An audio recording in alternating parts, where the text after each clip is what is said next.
Yeah, Blake Burke is just a strong hitter.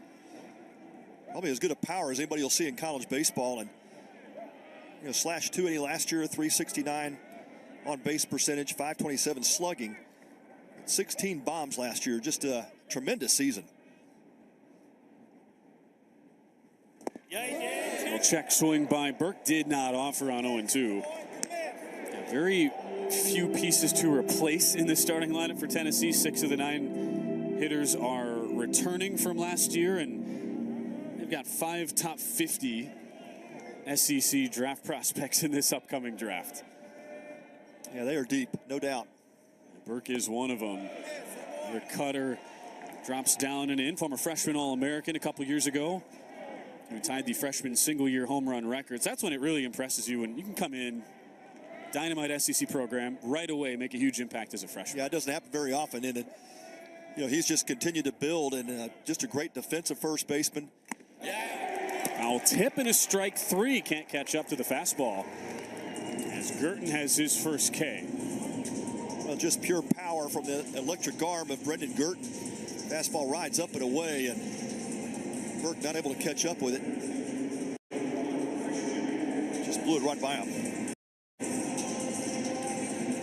It does show, too, for him to be more effective with that fastball, as good of a primary pitch as it is, to be able to establish the off speed. All of a sudden, once you get the cutter working, now that 94-mile-an-hour fastball looks more like 96, 97. That's exactly and right. You saw the difference right there. That's exactly right. Christian Moore off a nice opening night, 2 for 5 for the shortstop and 3-hole hitter. Second-team preseason All-SEC and a third-team preseason All-American for the Brooklyn native. Yeah, just a versatile player. Spent last year at second base, slides over to shortstop this season, and he's one of those players that Tony Vitello said, I can stick him anywhere in the field. The guy can play outfield, infield, it doesn't matter.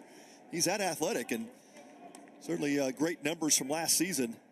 You'd love to have the versatility of a Christian Moore. And a lot of buzz about Moore being a potential SEC Player of the Year candidate with the tools he has. Big wave and a miss there on a 2-0 count. And trying to continue the momentum from last postseason. He was so good, hit 4 homers in the Clemson Regional, and went 7 for 10 to start postseason play. Off to a 2 for 5 start this season. Watches a fastball just miss outside. Yeah, it used to be said of Christian Moore, he's got sneaky pop. Well, it's not so sneaky anymore. I would say when you hit 4 homers in a regional, yeah, books out. He hit 17 overall last year. Pretty good pickoff move by Girton, but Ensley's back. This is a fall team. Didn't run a ton last year. Ensley stealing 6 of the 8 attempts he made to swipe bases. He's on the move here. It is a ball outside. And even though the fans for Oklahoma cheer as that throw is in time, no throw had to be made because it's ball 4. I was going to say, what a catch and release by Scott Mudler behind the dish. What a shame it didn't actually count. You're totally right. Didn't matter. Yeah, I think Ensley pulled up a little bit after he knew it was ball 4. Second base umpire Matt McKendry making the call, not realizing that ball 4 was issued to Christian Moore, and Moore almost walked into that one, didn't he? That's funny. Well, you're so right, too, on Mudler, and this is a big opportunity for Mudler. Oklahoma was super banged up in the fall, had both starting catcher options hurt, and so Mudler actually got a ton of run, and the coaches loved what they saw. Swing and a miss here by Cannon Peebles. Yeah, so certainly. Easton Carmichael now, they feel confident they can move Carmichael over to DH and give Mudler some spot starts behind the dish. Well, that is the beauty of Mudler rising up to that position, because Easton Carmichael caught a lot of games last year and gives Skip Johnson some additional options.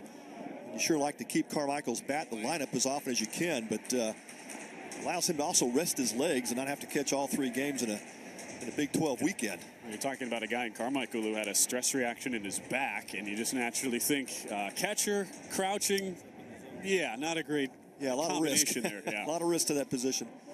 It's a wonderful bright spot amidst a fall where OU had a lot of pieces on the shelf. And Mudler behind the dish makes his first start. The 0-2. Another one chopped foul off the leg of Peebles.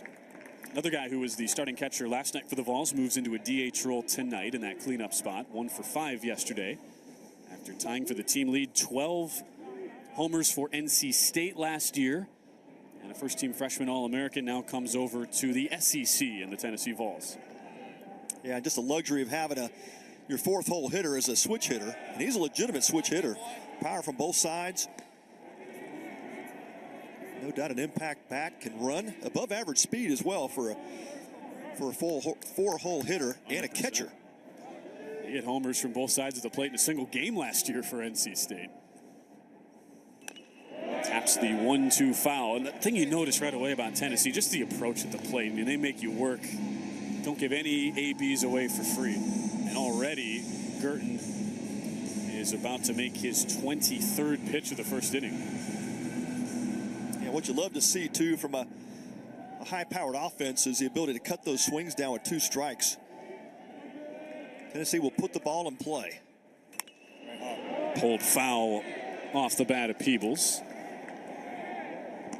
That home run from both sides of the plate game we mentioned, it was a game in which he went 6 for 6 with 10 RBI. Not bad. That was really when people started to take note of his freshman campaign at NC State. We had a catch in the stand and a chug. We did have a catch in the stand and a chug. Fastball outside on 1 and 2. 56%. Okay, Vol fans, they're not going to let you down. Yeah, that's actually was a Sooner fan sitting on the wrong side over there. Oh, that what? Okay, I just looked. I looked down in the sea of orange, and we had the one. Okay, Sooner fan in enemy territory. That was more impressive when you consider that, as the count runs full to 3 and 2. Having great crowds all weekend. OU especially motivated tonight because they get somebody has to take the short end of the straw. They have the tough turnaround tomorrow. They play the early game. Yeah. That's a tough ask if you go into that early game off short rest 0-2. Especially if this game goes long. 3 and 2 is down and inside. Peebles able to work his way back after falling behind 1 and 2, and it's now back-to-back walks for the ultra-dangerous Billy Amick, who homered as part of a 2-for-4 debut in the orange and white last night. Yeah, Skip Johnson out of the dugout. I think just really to try to give Girton a blow and calm him down a bit. Yeah, the inability to finish off Peebles, and what's been a worse position here with Amick. Nowhere to put him.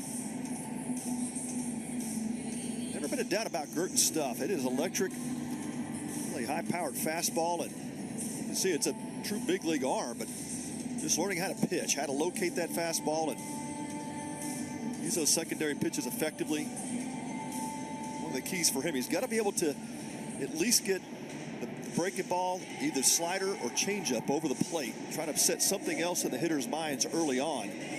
Otherwise, they'll have a tendency just to sit back and wait for that fastball. And as we've heard from Skip Johnson, he's made some improvements. Sure. Now it needs to go live here in the game. What a tough assignment it is. Try to get a change of scenery. You move back to your home state looking for a fresh start after some injuries at Texas Tech. And, oh, yeah, you get Tennessee in your debut.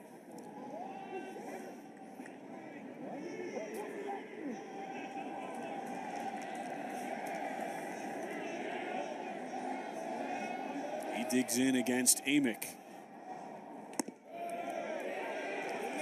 Slider just off the plate. You can tell, really trying to find the location with those off speed to set up the fastball, but it's been a little hit or miss so far. It's Billy Amick, the Clemson transfer, second team preseason All-American, digs in. Made an immediate impact last night. There's a good fastball pumped in for a strike. A guy in Amick who hit .413 to lead the Clemson Tigers last year. Tennessee, they were so impressed with how Amick battled against the Vols in the regional last year, where Clemson was eliminated by the Vols. Yeah, as good as this lineup already was, and you add this Clemson transfer and Billy Amick, and it just made it that much stronger. But he is the real deal. This guy can just flat out swing it. Bases loaded. Amick ahead in the count 2-1 in our opening inning. Girton really grinding right now. Big swing and a miss. Amick looking to clear the bases as it goes to 2-2.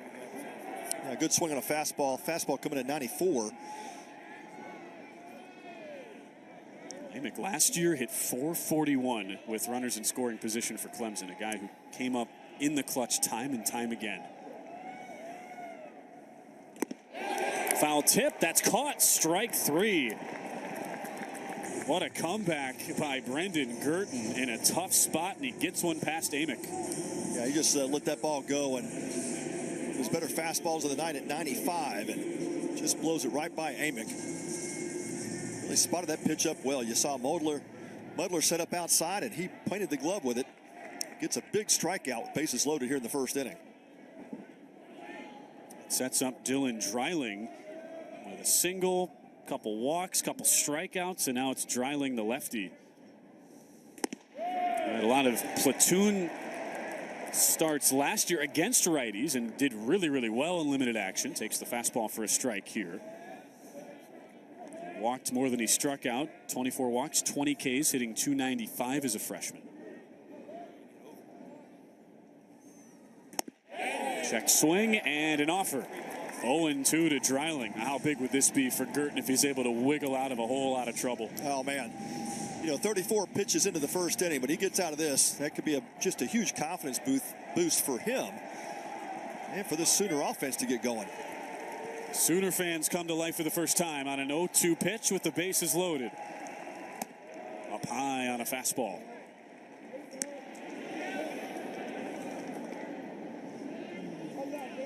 Well, Dreiling, a really good two-strike hitter, has a great approach with 2 strikes, cuts his swing down. He'll spray the ball around the field as well. Dreiling went 1 for 4 yesterday, getting the start back in that 6-hole. Inside, back to that slider, and it's 2-2. Already over 35 pitches in the first inning for Girton.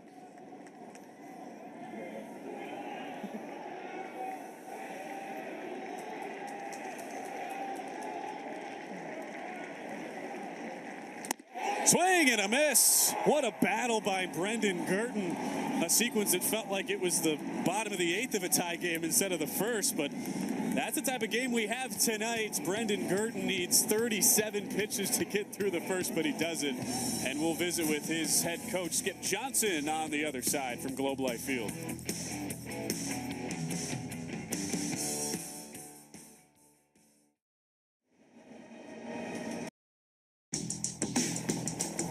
Off the asphalt. Outside city limits. Far beyond expectations. The Mazda CX-50. We're looking for outsiders.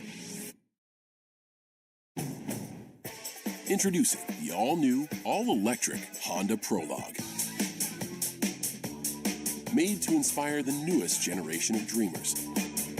The all-new, all-electric Prologue from Honda.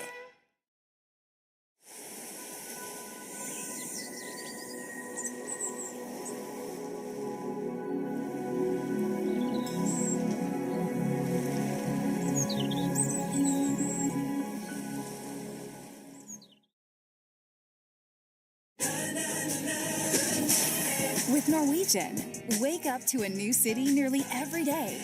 Come aboard and enjoy free unlimited open bar, free specialty dining, and more. Experience a different tomorrow with Norwegian. Inning at Globe Life Field, Oklahoma and Tennessee deadlocked 0-0 as we are pleased to be joined now by the 7th-year head coach of the Oklahoma Sooners, Skip Johnson. And Skip, man, what a battle by your starter Brendan Girton last inning. Oh yeah, I mean the first game jitters, trying to settle down and try to get back to the target. It's all about throwing the ball to the target. Hey, Skip, Pat Combs, what a great atmosphere here at Globe Life Field. Of course, you guys with the realignment will be facing competition like this every day next year, right? But tell us how the difference in the feel of just playing a team like Tennessee. Well, I mean, this tournament's a regional type tournament, so it's really good and couldn't be for a better cause. Thanks for what you guys do. Yeah, absolutely. Appreciate it, Coach. All right. Thanks to Skip Johnson for joining us here and all the coaches for taking a few minutes.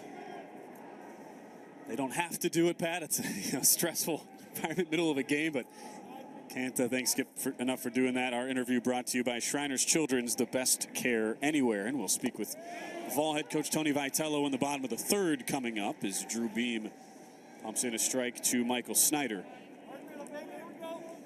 Yeah, great to have Skip join us. Of course, 7th year at Oklahoma, and coming off a World Series Finals appearance back in 22, and they had a little bit of a hiccup last season.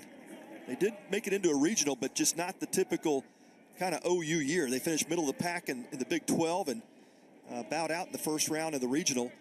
But what a program that Skip Johnson has built, and he feels really good about this club, Ben. He feels like this team has some signs of what it looked like back in 22. Pretty deep pitching staff, a lineup that is tested. They got a lot of veterans back in this lineup, and he feels really good to start this 24 campaign. And the last time Oklahoma was here at Globe Life to kickstart the season, they went to Omaha. This is taken for a call and strike to Michael Snyder. And then, as you mentioned, the fall off last year, 32-28. It's a rough start too, just 6-5. And there was a stretch where Oklahoma was probably an underdog to even make the tournament. Really had to rally down the stretch, got that RPI up to 40 and snuck in with an at-large. They did. Yeah, 40th NCAA tournament appearance in their program history. A lot of history with this Sooner program, and I know Skip Johnson is looking forward to the move to the SEC, so that's obviously big-time baseball. But he said, in the same breath, man, I'm hating to leave the Big 12, have so many friends, a lot of relationships. It'll be a tough move, but SEC will definitely get stronger with the addition of University of Texas and Oklahoma out of the Big 12 next season. No question. Fouled off on 3-2 by Snyder. And not only did they make the College World Series the last time they opened the season here at Globe Life, they won the Big 12 tournament title at Globe Life, were runners-up in the College World Series, a team that is 9-4 all-time at Globe Life Field entering this tournament. With another 3-2 coming to Michael Snyder against the Tennessee ace Drew Beam.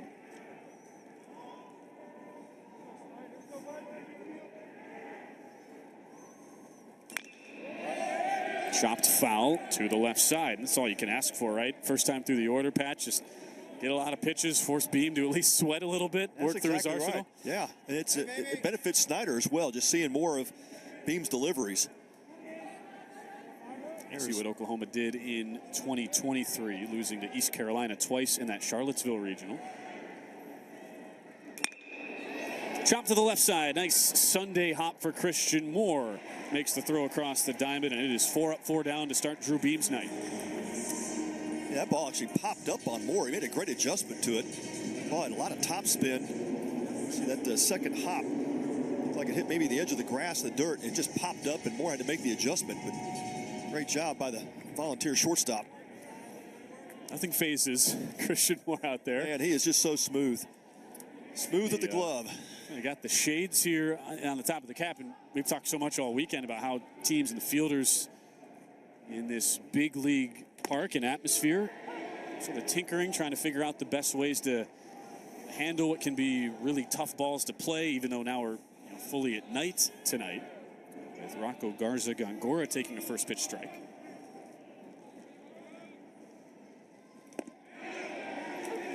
It's in there for strike 2. That's what you get from Drew Beam. The fastball inside ties up a hitter, and then he comes right back with that backdoor breaking ball. Working fast and just misses outside. Does Beam. Well, it's so cool to have Beam pitching as part of the Shriners Children's College Showdown when you think about his family and his younger sister Carly. As the 1-2 is hit foul. Carly has spinal muscular atrophy, and Drew wears on his glove, part of the stitching is purple to raise awareness for spinal muscular atrophy. And family from Murfreesboro in Tennessee, there's a really cool field there called the Miracle Field for kids with disabilities. As a fastball misses high, that the former Vandy pitcher and Murfreesboro native David Price actually donated $300,000 for back when Drew was just an early teenager back in 2017. Oh, man. What a so story. Cool to see that come full circle. Yeah, tremendous story.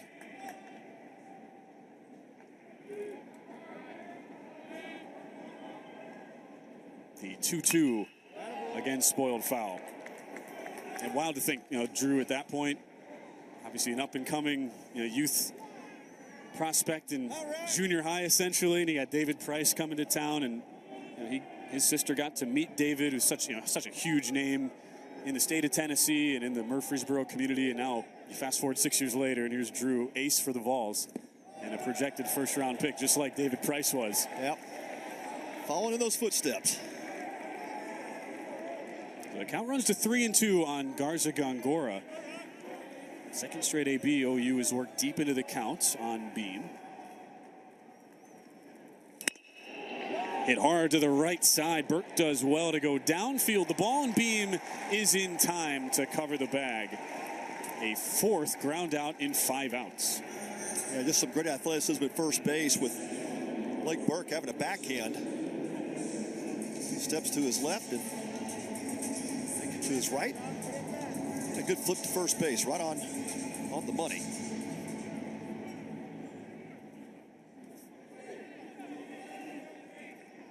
And Tennessee didn't necessarily rank that highly in the SEC in fielding percentage, but that's just because the teams are all so elite in how they defend. I mean, Tennessee was still over 975 as a team in fielding last year.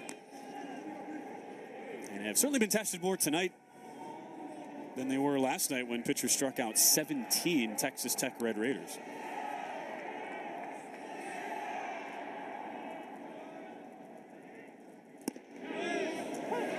Ball catches the outside edge to Kendall Pettis as the redshirt senior digs in. No stranger to playing in the Shriners Classic. Back when it was in Houston, he hit his first career home run at Minute Maid Park as a freshman.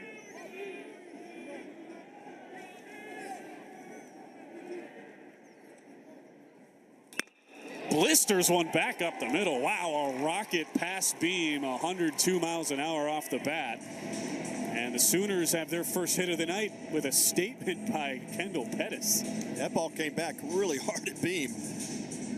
Couldn't quite get his glove up in the way, but yeah, that was good that his forehead wasn't in the middle of that line drive, because that ball came back. That might have spotted him. Good job by Pettis. Turns it around, right back up the box.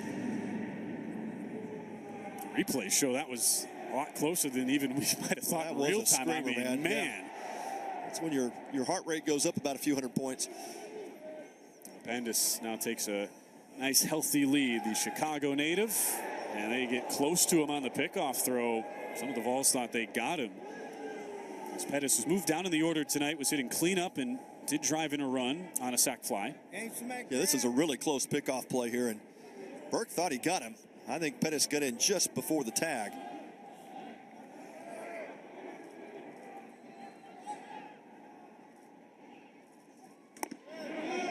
First pitch. Fastball is just outside. Yeah, about the largest lead Pettis could take while physically being able to get back. And now Scott Mudler. We talked about having a big fall behind the dish, filling in for multiple injured catchers. The Northwest Florida State JUCO transfer. Oh, another good move, and they got him. Pettis caught leading the wrong way.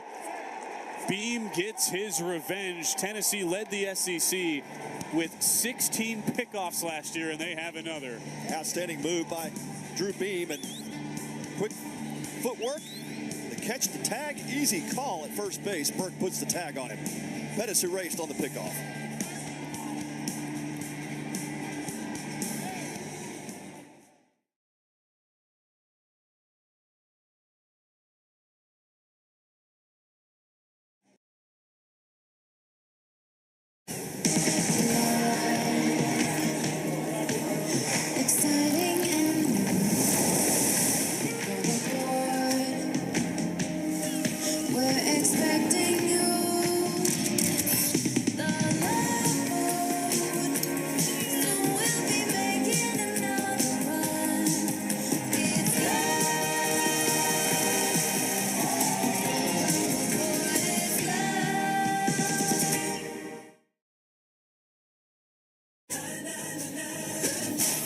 With Norwegian, wake up to a new city nearly every day. Come aboard and enjoy free unlimited open bar, free specialty dining, and more. Experience a different tomorrow with Norwegian. When you have a history of greatness, the real challenge starts after the finish line. When victory alone isn't enough, you keep dreaming and go beyond what's possible. New 2024 Honda Ridgeline, Passport, and Pilot. Part of our most rugged lineup yet.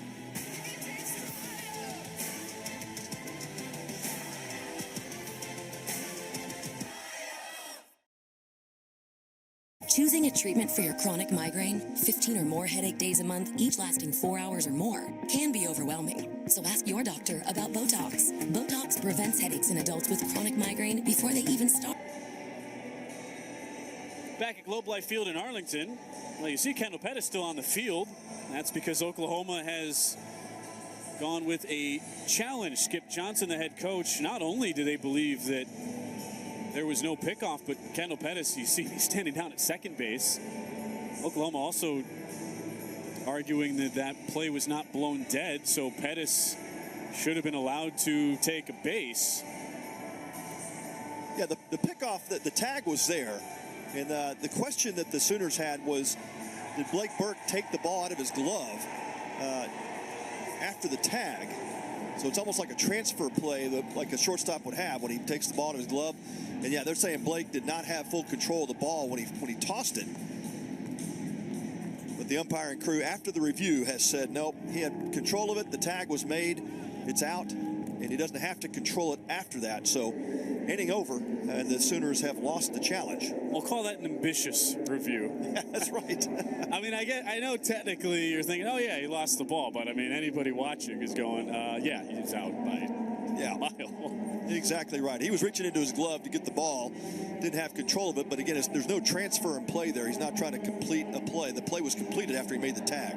That does sting a little bit, though, if you're Oklahoma. You finally get a hit off Beam, and then he immediately gets picked off as we take a look at what the Vols bring back from last year. 44 wins, tied for fourth in the SEC East a season ago. They were so good at home last year, 35-5. One of the best atmospheres in college baseball, making it back to the World Series, even though they had to do it the hard way. Had to go to Clemson, where they swept the regional. Had to go to Southern Miss, where they dropped the first game of Supers, and had to rally to beat a really, really good USM team, and then ultimately went 1-2 in Omaha. Trying to get back for head coach Tony Vitello, who have made it now 6 times in their program history to the College World Series. Had not made it since '05 until Vitello got there and started the incredible turnaround in Knoxville.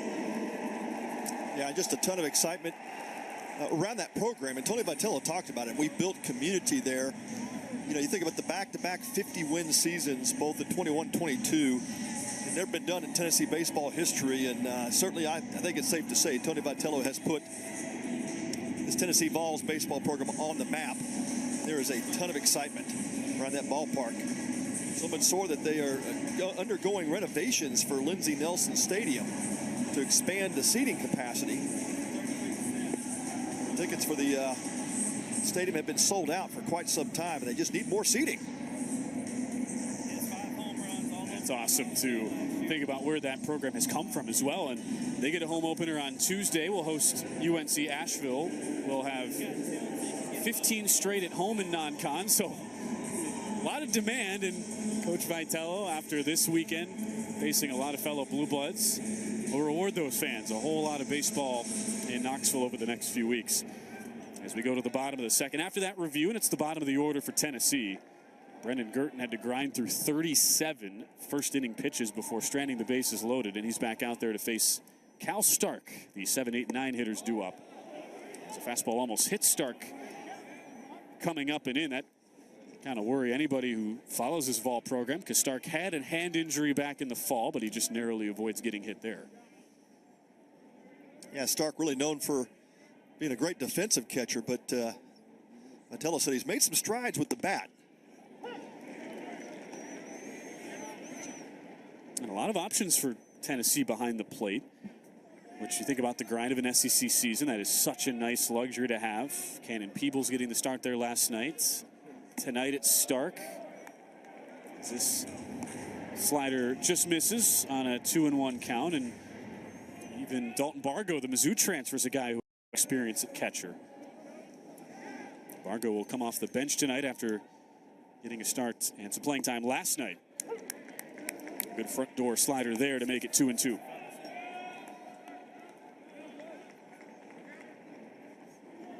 Well, I think you asked Skip Johnson, hey, what happened? What transpired there in the dugout between innings? I'm sure the conversation was something like, hey, well, was that a swing or a? I think it was, yeah. And they say there was no, I don't know if there was a foul on it. I think they might have just caught the piece. And unfortunately, we just told you about the Stark hand injury.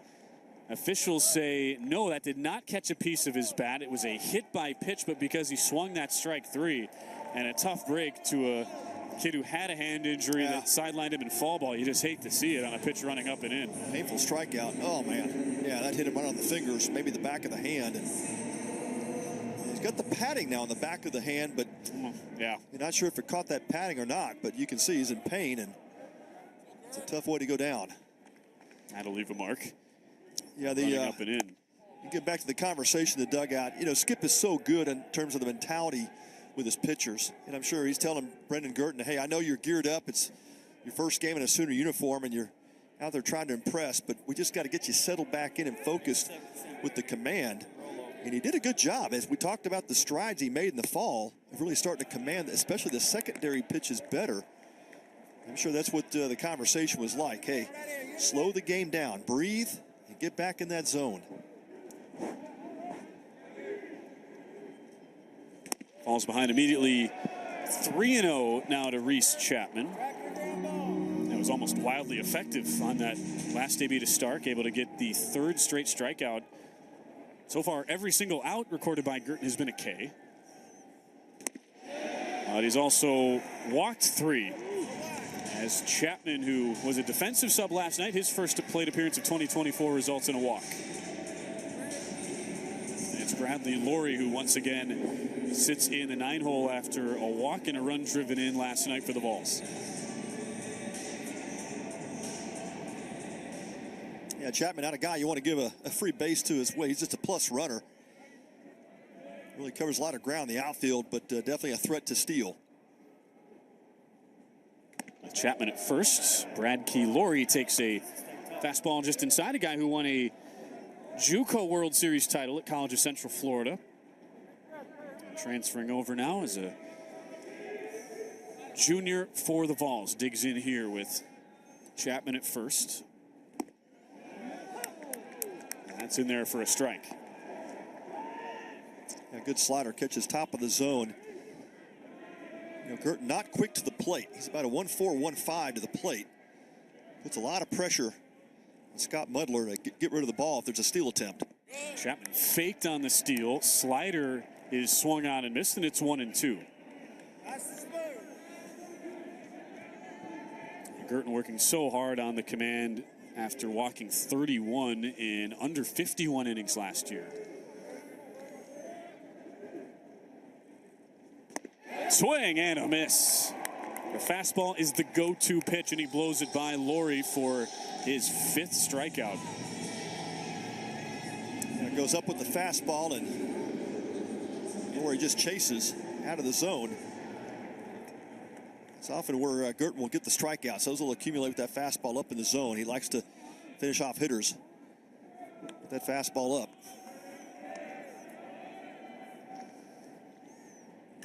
Hunter Ensley now back to the top of the order. Taps it foul.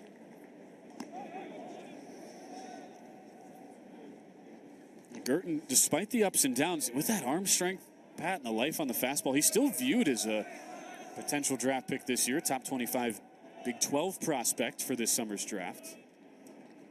Well, no doubt the stuff is there. And he gives up a wrap shot to the left side as Ensley is able to tomahawk it past the shortstop Jackson Willits, and it's back-to-back base hits for Ensley in the first 2 innings with 2 aboard for Blake Burke. Yeah, just an impressive swing to get on top of that high fastball delivery from Girton, and Ensley turns it around, but he said had that almost chopped type of swing to get on top of that pitch.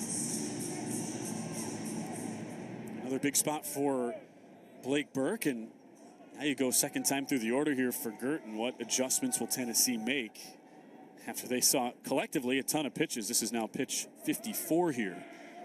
Coming to Burke. Off to a slow start, 0 for 6, 4 Ks to begin his junior season, and takes a called strike that just caught the outside edge on a slider. Yeah, slider backed up on him and effective as an off-speed pitch. Burke sitting on the fastball there.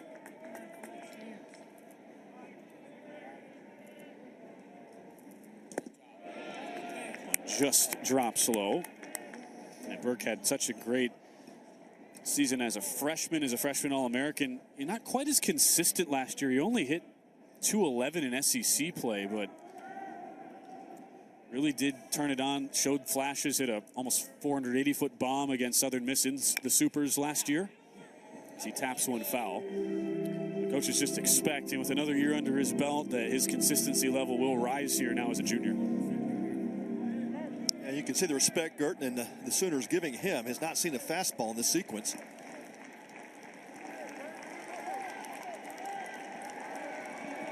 And a lot of high-stress pitches early for Brendan Girton, but does have a 1-2 count against Blake Burke. An emergency swing to stay alive. It sure was. I think he took that out of the glove of Mudler.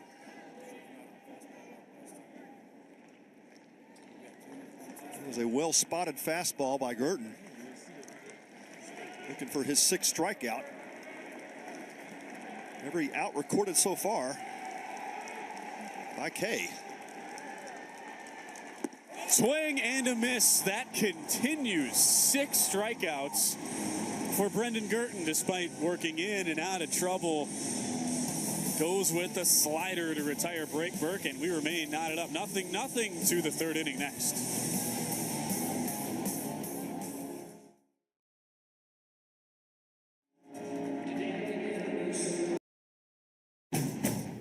At Honda, we've chased down a lot of dreams, each one leading to the next, all the way to our latest.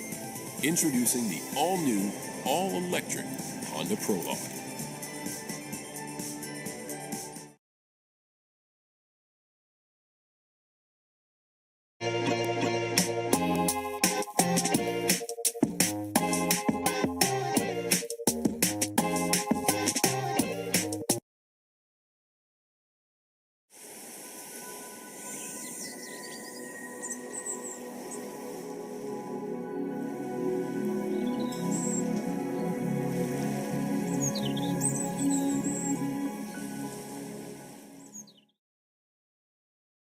Choosing a treatment for your chronic migraine, 15 or more headache days a month, each lasting 4 hours or more, can be overwhelming. So ask your doctor about Botox. Botox prevents headaches in adults with chronic migraine before they even start. It's the #1 prescribed branded chronic migraine treatment. So far, more than 5 million Botox treatments have been given to over 850,000 chronic migraine patients. Effects of Botox may spread hours to weeks after injection, causing serious symptoms. Alert your doctor right away, as difficulty swallowing, speaking, breathing, eye problems, or muscle weakness can be signs of a life-threatening condition. Side effects may include allergic reactions, neck and injection site pain, fatigue, and headache. Don't receive Botox if there's a skin infection. Tell your doctor your medical history, muscle or nerve conditions and medications, including botulinum toxins, as these may increase.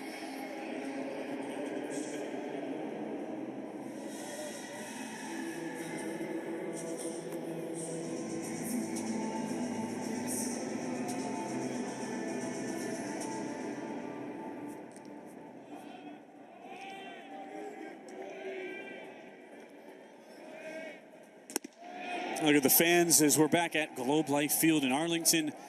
Game 6 of 9 this weekend. It's the first of 3 weekends here with action, part of the Shriners Children's College Showdown. Oklahoma and Tennessee, the nightcap, part of 24 games in 17 days. And Scott Mudler serves one back up the middle. Started fall ball as the 3rd string catcher, and now he's got a hit off one of the best pitchers in the country, Drew Beam. A nice piece of hitting there from Mudler, and just an off-speed pitch. Yeah, it looked like a slider coming in on his hands and just gets his hands inside out. Just clubs that back up the middle for the leadoff single for Mudler. Great piece of hitting. Catcher out of Johns Creek, Georgia. Depth is such a talking point for so many Power 5 head coaches, and you see why when a guy like Scott Mudler comes up and from near bottom of the depth chart to starting against the top 10 team and contributing. as he sets the table for Jackson Willits.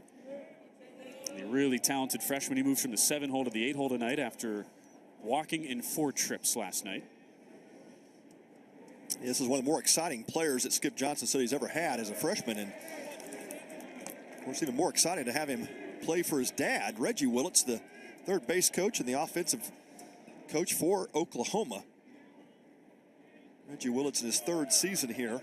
He's also an OU alum back in 14, but great to have he and his son here both with the Sooners. And he is an exciting young player, as you said, Ben. A lot of upside. No doubt. Reggie was promoted last year. The previous hitting coach, Clay Van Hook, took the head coaching job right here in Arlington at UT Arlington, the Mavericks, and Reggie Willits, former Oklahoma Sooner back in the early 2000s, spent 6 years in the big leagues with the Yankees.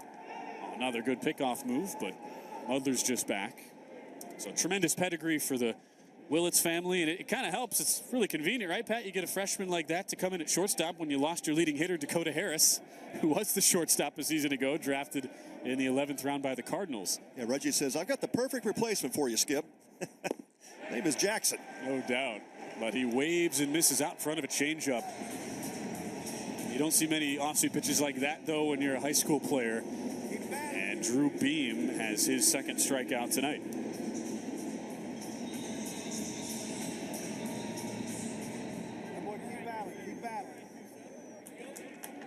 Beam, not somebody at this point in his career who has pitched in over 160 innings who's going to get rattled by anything. First team freshman All-American his first year. Last year a 2nd team All-American in general. Gotta gain some ground, John. Yeah, Jackson Nicholas didn't have quite the year he was hoping to have last season. For 234. The strikeouts piled up on him. Worked really hard with Coach Russell Raley just to make more consistent contact, and showing bunt there, but he's been known in the past as a good contact hitter. Last year really struggled in that department. It's Nicholas, who is in the 9-hole. His first appearance tonight, 1 for 3 last night. Goes the other way, past the dive of Christian Moore, and a hard turn by Mudler. He goes first to 3rd. A good attempt by Moore, but a hot shot by Nicholas. Not trying to do too much, exactly what the coaches wanted to work with him on in the offseason, and Oklahoma's in business. Yeah, exactly right. Just took that pitch where it was thrown away and hits a bullet through the infield.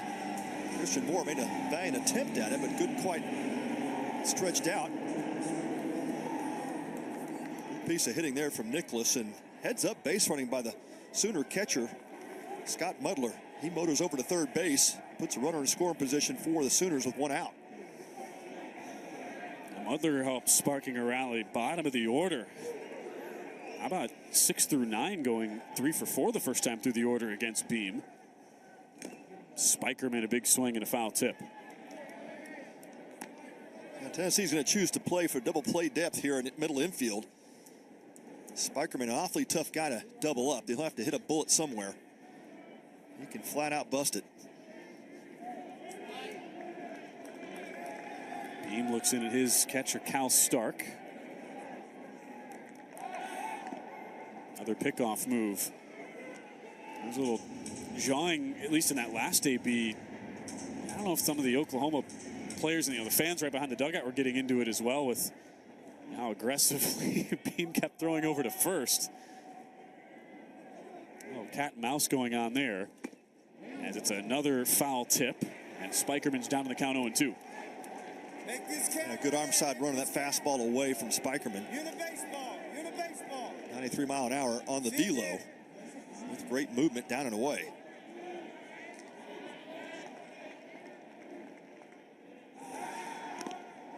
Pickoff attempt, as it's the first time Oklahoma has had a man in scoring position. Spikerman hitting .270 last year.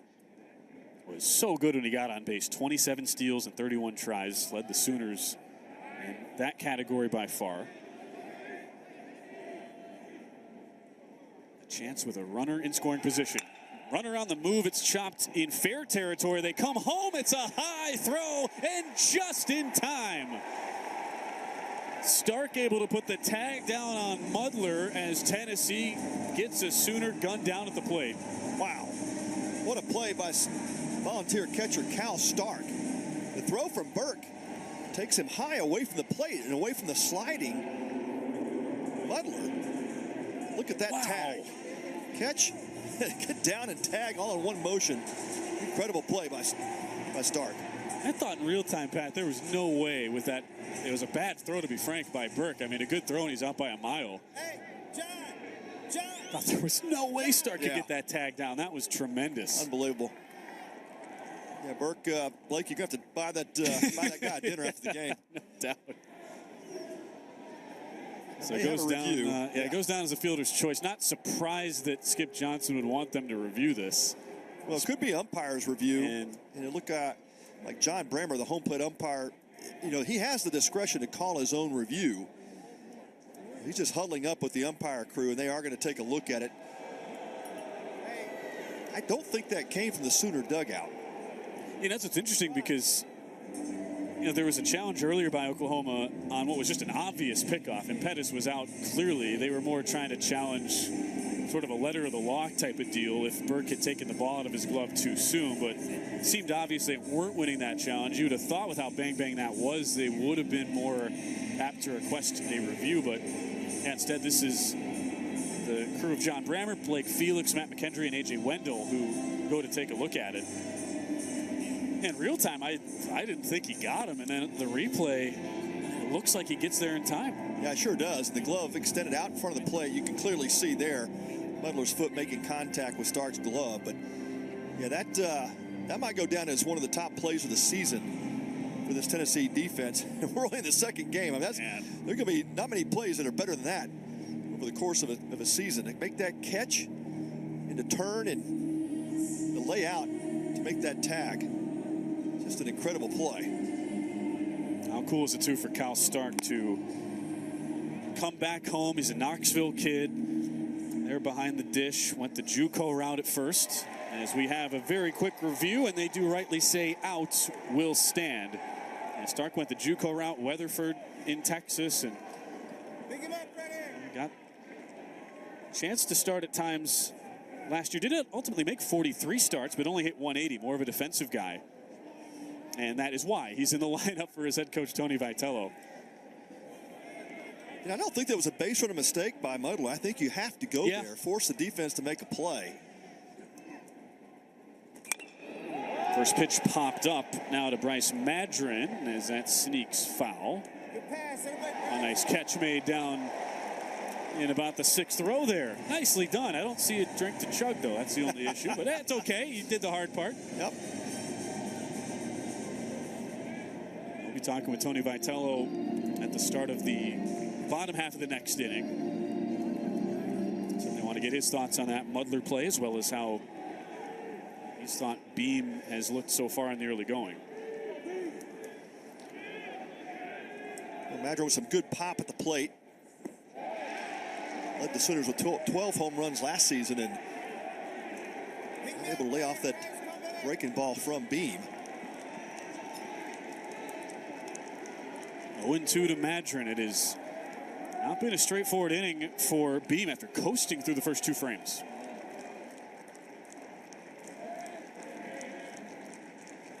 The 0-2. The waste pitch outside. Good placement on that fastball, 94. Really hard guy to strike out, though, Madron. 61 walks to just 36 strikeouts, and that was his first year as a D1 player last year. It's one hard the other way. Long run for Dreiling, but he has a beat on it and makes the catch in the gap. Beam works around a couple of base hits. A tremendous play at the plate by Scott Mudler, and it's still 0-0.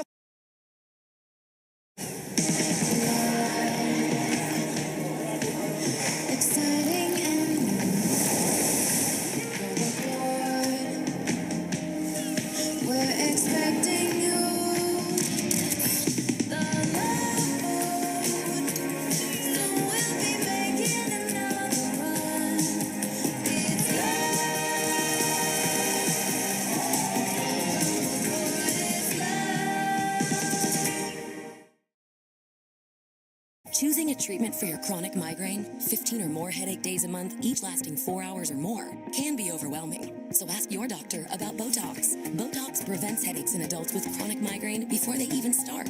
It's the #1 prescribed branded chronic migraine treatment. So far, more than 5 million Botox treatments have been given to over 850,000 chronic migraine patients. Effects of Botox may spread hours to weeks after injection, causing serious symptoms. Alert your doctor right away, as difficulty swallowing, speaking, breathing, eye problems, or muscle weakness. We go to the bottom of the third, nothing, as Tennessee head coach Tony Vitello kind enough to join us right now. Hey, Coach, we just had some catcher-on-catcher crime. Scott Mutler of OU gunned down. What a play, man, by your Knoxville native there, Cal Stark. Yeah, that position you usually get, kind of like our third base coach. I was able to be around him when he was a player. Those guys work the hardest. They get the dirtiest as long as there's dirt on the field these days. So, yeah, you can see those two guys both getting after it on offense and defense right there. Hey, Tony, Pat Combs here. I just got to think, does it ever get boring watching Drew Beam just carve up opposing hitters? No, because he turns you into a huge fan, which I know you're not supposed to be as a coach. You got to do your responsibilities and stuff like this. But he turns you into a fan just as a person and then also as a player. And it'll be weird to be in a Vols uniform and not have him in our dugout. But for now, we'll soak it up this year while we still got him. Yeah, no doubt. We'll see Cannon Peebles and Billy Amick, a couple of your transfers here this inning. What's impressed you the most about those guys' addition here to the club? Yeah, easy answer. Kind of the seamless transition of just, fitting in. And maybe that's the reason they said yes to our place. Or maybe that's the reason we were attracted to them, although they're both pretty talented. They had a lot of options. Yeah. Tony, you've built so much excitement with this program. You guys are expanding the stadium. The fans are just back in this volunteer baseball program. What do you attribute just everything that's been going on with this program last couple of years? Yeah, I mean, those things as far as the renovation and the attendance and then being able to play in these primetime games here and having a lot of orange is just the ingredients that we were handed when we were able to go to Knoxville. I mean, it's an unbelievable city that plays like a college town. The fan base is arguably the best in the country. At the very least, they're as high in numbers as anywhere in the country. So there's a lot of things there, including the administration helping us out. They're healthy ingredients, so all we need to do is just work hard. And no doubt. Coach, appreciate the time. Been a fun start to the season. Fun watching your club. Thank you, guys. Y'all take care. And we will. It's brought to you by Shriners Children's, the best care anywhere. As it's Christian Moore who leads off the bottom of the third. I haven't done a game in Knoxville in a few years, and I am missing some Calhouns. That's the go-to. Kind of craving. We're in Texas, so I'm naturally thinking barbecue, but the ribs at Calhoun's just. Yeah, there you go. Chef's kiss, Pat. Heard they are so classic. Good. Yeah. Well, I've got a friend. I've known him for a long time, Luke Hochaver, and Luke obviously pitched at Tennessee, and he's around the program a lot. In fact, he works with some of the team in certain ways, and he just says about Tony Vitello, the guy has such passion for the game, and it really does. It affects the community, and so you can see here on that swing and miss by Christian Moore that this has really become a huge turnaround. I mean, when you look at college baseball landscape and you go, hey, in the last 25 years, who's had the biggest turnaround in college baseball? And it's an easy answer. It's Tennessee. 100%. Moore starts the inning striking out. We can't bury the lead, though, that the big story right now is Brendan Girton. Every single out he's recorded has been a strikeout. 7 Ks. Yeah, that's big news. The tables have been turned. Of course, we saw 17 Ks out of the Tennessee pitching staff last night. A.J. Russell was incredible. 10 Ks in 4 1/3 inning. Girton has turned the tables here against Tennessee. Now, the only chink in the armor for Girton is the 3 walks. He has given up a couple of singles, but it's been the command at times that gotten him in trouble. But talk about the stuff. It's been electric. Yeah. It's the case right now, sort of the give and take. Gets a strikeout, now falls behind 3-0 to Peebles, who he walked to load the bases back in the first inning. That was with 1 out, and Girton was ultimately able to wriggle his way out of it. There was a certain pitcher many years ago that had a very similar start to his major league career. Now, he ended up being a Hall of Famer by the name of Nolan Ryan, but flashes of Nolan Ryan, all strikeouts, a lot of walks. That's a comp. He's got the statues outside this building with a foul tip by Peebles, 3-2.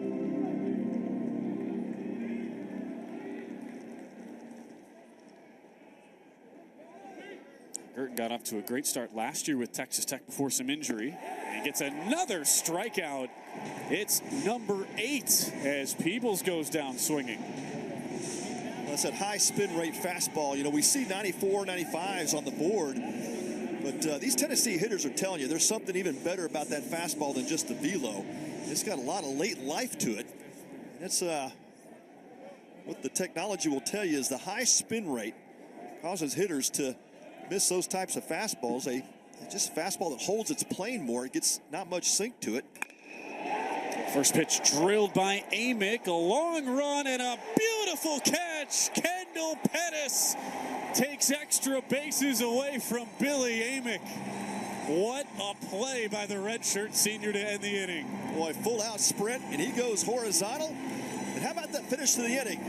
Brendan Girton, the first time he hasn't retired somebody by strikeout. How about that play by Pettis in left field?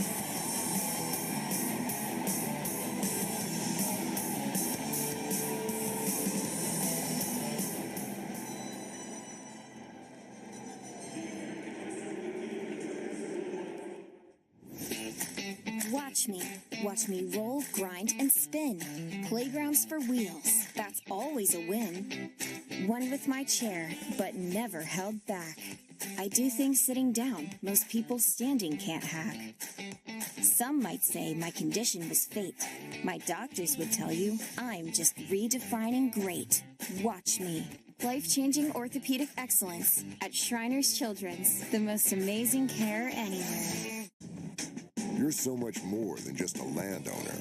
You're a gardener, a groundskeeper, and a landscaper. That's why you need versatile, durable Kubota equipment. The American Western Weekend. 2 nights of Western sports and live entertainment. Deep in the heart of Texas. March 8th and 9th, Globe Life Field. Friday night, the American Performance Horsemen with a concert by Luke Bryan.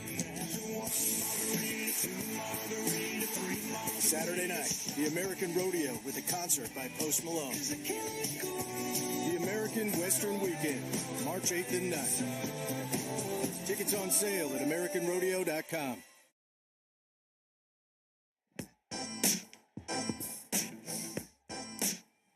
Now the Oklahoma dugout buzzing after that tremendous play in the field by Kendall Pettis. Full out stretch to rob Billy Amick of extra bases as we go to the 4th inning. Pendus due up 4th this inning as Easton Carmichael fouls it off, and here's another look. Arguably, Pat, best play we've seen all week. Yeah, no doubt. I mean, just a full-out sprint, horizontal is Pettis, and a backhanded play to boot. What's even more impressive, though, Ben, you think about, you know, how easy it is for outfielders, infielders to get back on their heels when your pitcher has 7 or 8 straight strikeouts. And now it's Carmichael who drives one just inside the third base bag. It's extra bases for Carmichael, and for the 2nd straight inning, Drew Beam will have to work around a leadoff base hit. Well, that play by Pettis, it really it could be a spark plug for momentum carrying into the dugout. Carmichael now hits the double off Beam, and now for the 2nd time in 2 innings, Beam has a runner in scoring position.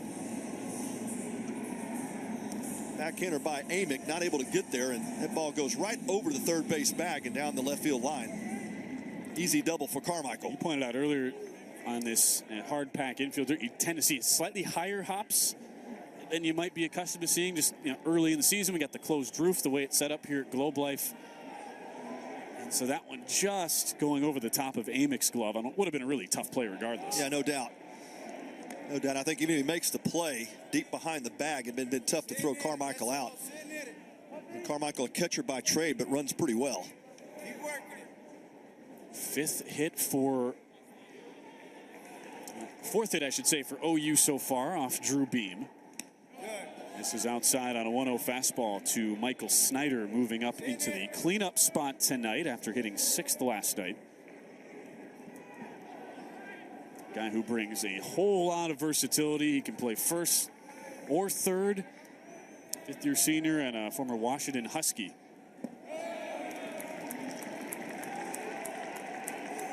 It was a 1-1 pitch that just misses outside. So we're 2-1 here, starting the top of the 4th. Tennessee left the bases loaded in the 1st inning. OU had a runner gunned down at home plate in the last inning. So both teams have had chances. Drilled to left. It's falling fast, and another diving catch. Tennessee makes the response as Dylan Dreiling takes one away from Snyder. Wow. Are we throwing some leather tonight or what? Man. 2 great catches in a row. How about this one by Dreiling? This saves extra base hits. That ball gets down. That's going to get over his glove and into the gap. And it would have easily been a run for the Sooners. Dreiling takes the hit away from Snyder and holds Carmichael at second base. Had a lot of topspin on it too, falling fast, but Dreiling comes in, makes the play. And Carmichael goes back to second. With a big swing and a miss over the top of a changeup for Garza Gongora. Send it, Rock, send it. Well, these teams just don't want to give an inch on defense.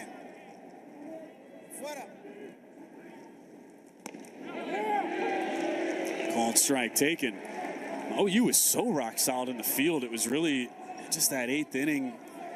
That's all it took. It was such a tight game against Oregon last night.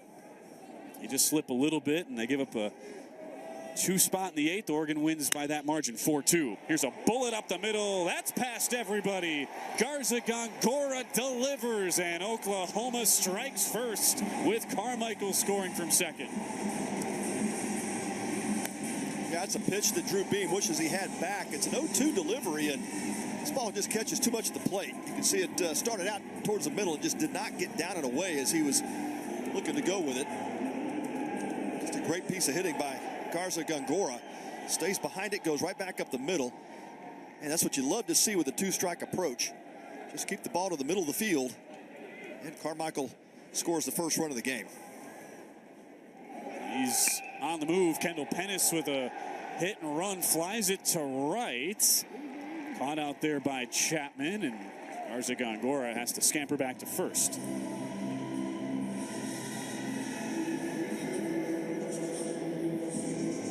Well, Skip Johnson trying to get aggressive on the base paths and straight hit and run with Pettis. Pettis got a decent pitch to swing at. Couldn't make solid contact, and Chapman records the second out for the Vols. You can see why teams are so aggressive against Drew Beam. You know, you only get a few opportunities a game to take advantage as he throws over behind Garza Gongora. Yeah, that's really it, Ben. With a pitcher like Beam, you're looking for a mistake pitch out over the plate. You're fortunate to get one in a sequence in an at-bat. And yeah, as the old saying goes, when you get the mistake, you better not miss it because you're probably not going to get another one.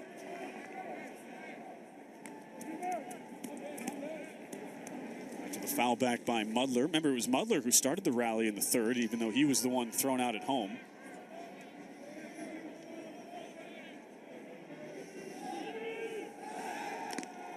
Pickoff throw by Beam. A couple teams who are about to get really familiar with each other starting next year, both in the SEC. Only the 4th all-time meeting between the two teams. OU leads the series 2-1.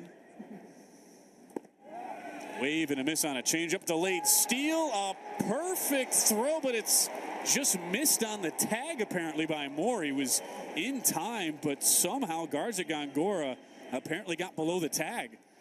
And Tony Vitello immediately out of the dugout asking the umpires to take a look. Yeah, Christian Moore thinks he got him on the tag, and what a play by Stark. Off his knees, makes a strong throw.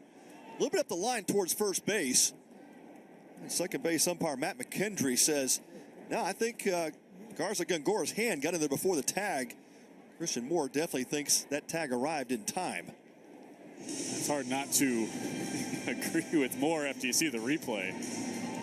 And the throw from the knees by Stark, who's already made one beautiful play defensively on a snap tag at home. Yeah, how about this defense, though? A couple of great diving plays in the outfield, back-to-back innings. Stark makes the diving play and the tag on Mudler at home plate. Back in the 3rd inning. Now a throw from his knees, and this play is overturned. That'll be second incredible defensive play by Cal Stark behind the dish. Yeah, I'm going without. I'll say you got the tag. Yeah, I'm going to go with you on that one. It. Yeah. I got you to agree with me, and if I'm wrong, you can blame me. So Hey, both of us will be wrong on win-win this situation for you, Pat. It sure looks like the tag. I mean, that tag's there. Got him right there on the left leg. Yep, well before the hand is on the bag. I think this is going to get overturned. Yeah, there's some daylight with that hand between the bag, and there's the tag.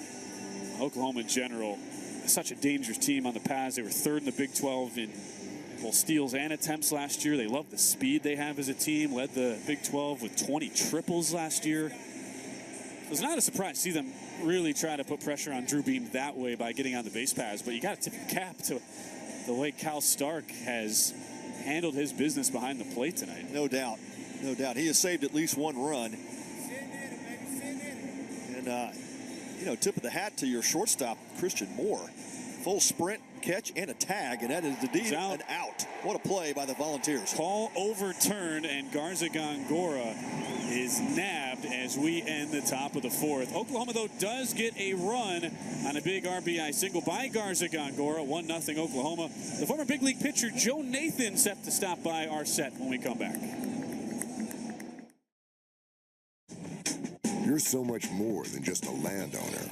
You're a gardener, a groundskeeper, and a landscaper. That's why you need versatile, durable Kubota equipment. 3 bands, 1 stadium. Def Leppard, Journey, the Steve Miller Band. Together. 3 Rock and Roll Hall of Fame icons. Their biggest hits, August 12th, Globe Life Field. Tickets on sale now at DefLeppardJourney2024.com. Sometimes you just need a little wonderful in your life. So why not go to a place made for it? Arlington, Texas. It's a city made for fun and excitement and all the things you love to do. And even some things you didn't know you loved until you came here and found them. Come see for yourself why Arlington is a world of wonderful.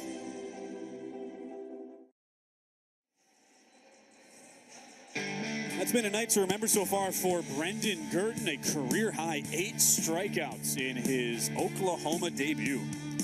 Yeah, the mid-90s fastball has just been electric, and you can see how he's collecting a lot of these strikeouts. Fastballs up in the zone that the Volunteers are chasing.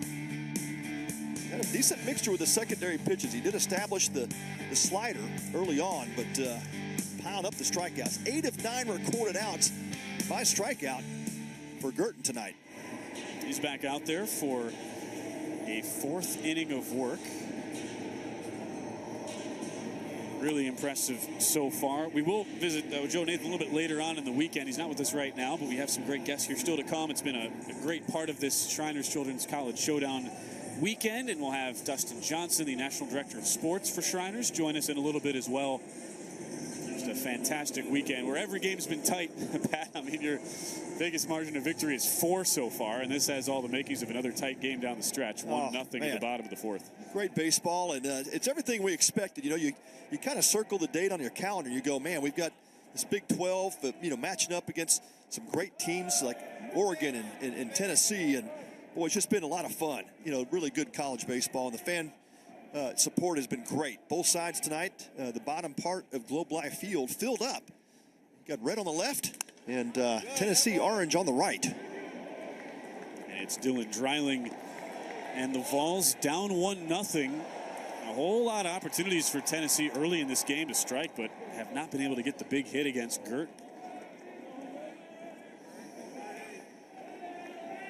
Dreiling was the one who struck out with the bases loaded and 2 outs in the first. Takes a ball down low, 2-1.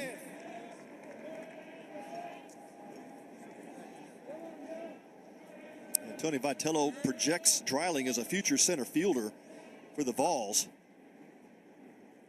And absolutely mashes one to right center. You can forget about it. Home run for Dreiling as the Vols strike back.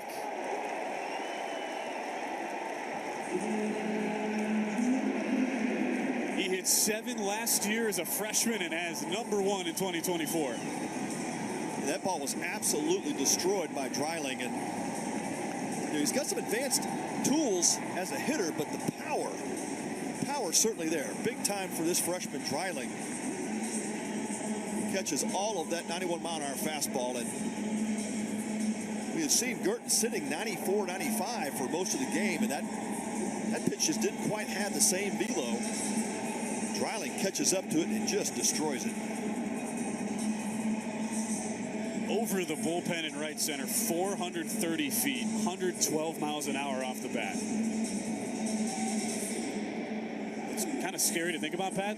That's not the highest exit velo he's had. He hit 115 off the bat in fall ball in an exhibition against Virginia Tech. That's impressive. That is a lot of bat speed. It can generate some bat speed, man. And that was a millisecond off the bat, and you're like, that's gone. A tremendous pop from Dreiling, and after Girton continued to wriggle around some dangerous situations there, the fastball gets punished, and it's 1-1 for Cal Stark, with the bottom of the order now coming up for Tennessee.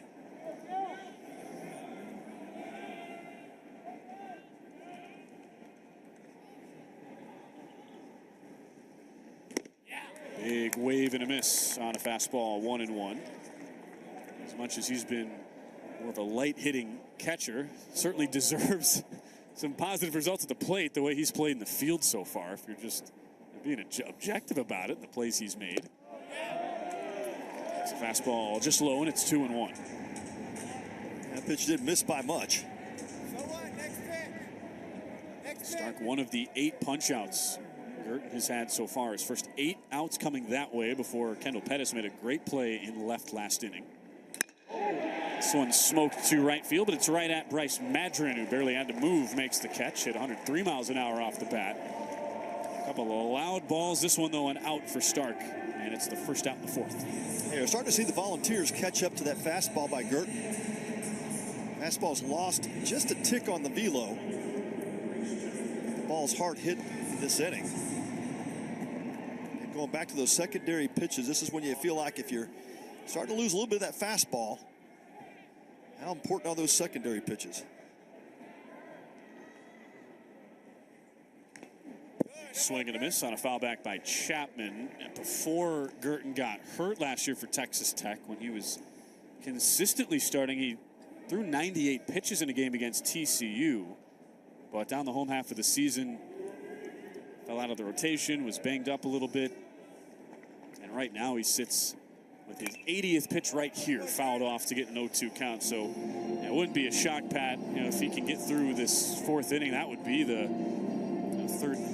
second time through the order. And Skip Johnson coming into the weekend, we figured most guys wouldn't see more than about those 2 times through the order, especially against a team like Tennessee. As the 0-2's fouled off. Yeah, and I think the pitch count that Skip is comfortable with this first outing was somewhere between 80, 85 pitches. He said most of his starters have kind of worked up to that pitch count. Certainly if Girton can get through the next 2 Volunteer hitters, that will take him somewhere into that range. OU does have some action up in the pen. A good look at Brendan Girton. We've seen a few different pitchers this weekend have career highs in strikeouts. Chopper to the right side. High hop for Nicholas, who makes the play. Second out of the inning. Girton, the transfer from Texas Tech, and I just had to ask Skip on the call. I said, Skip, how'd that go with, transferring from, I know your best buddy in baseball, Tim Tadlock, and he laughed. He said, hey, man, we would never let anything like that get in the way of our relationship. But he said this was more of a chance for Girton to get back closer to his family. His dad was an athlete at OU, and so there are some OU roots there. But certainly, not one of those times in the transfer portal where you have, some coaches will do. They'll put the word out like, hey, if you're looking to move, come on over and see us. I'm sure that did not happen with Girton. Not contentious whatsoever, even though it was a couple of Big 12 teams. Now both of these teams here in Arlington, we just had Texas Tech get their first win of the season right before the nightcap. Girton finds a strike on a slider. And what could potentially be his final batter. This is his 85th pitch, and it just misses inside on a fastball, 2-1. With Brad Keylori at the plate, the 9-hole hitter for Tennessee, as we play in a 1-1 game, bottom of the 4th.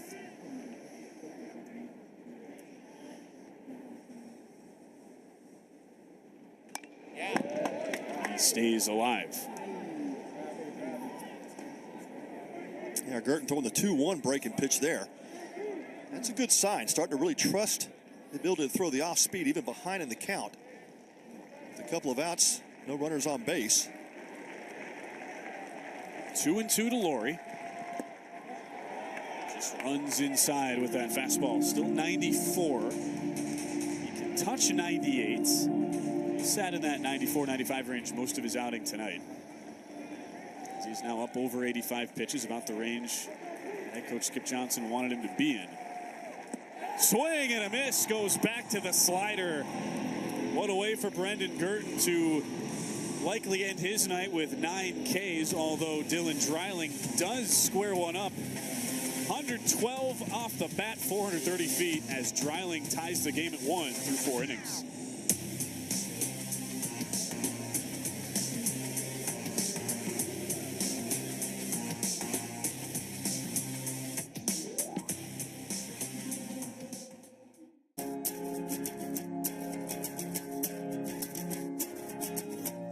Today I get to introduce my grandson Wyatt to the Oklahoma Sooner baseball team. Good to see you, bud. Good to see you too. Thanks for coming. You're welcome. Wyatt was a patient at Shriners Children's St. Louis. When I was born, I had an extra finger on both hands, extra thumb right there, and an extra thumb right there.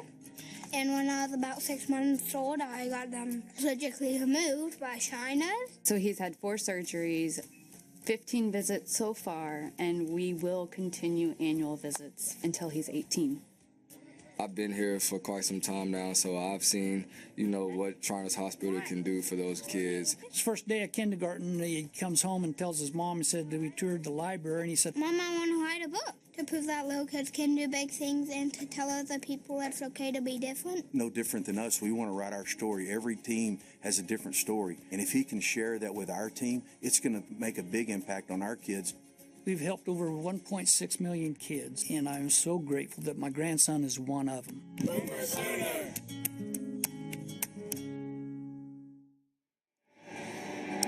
Having a lot of fun back here at Globe Life Field in Arlington. Dustin Johnson hanging out with us right now. He's the director of sports for Shriners Children's. I mean, what an event this has been. We've had such good baseball, and here we go. Welcome to the booth, man. Absolutely. Thank you for having me.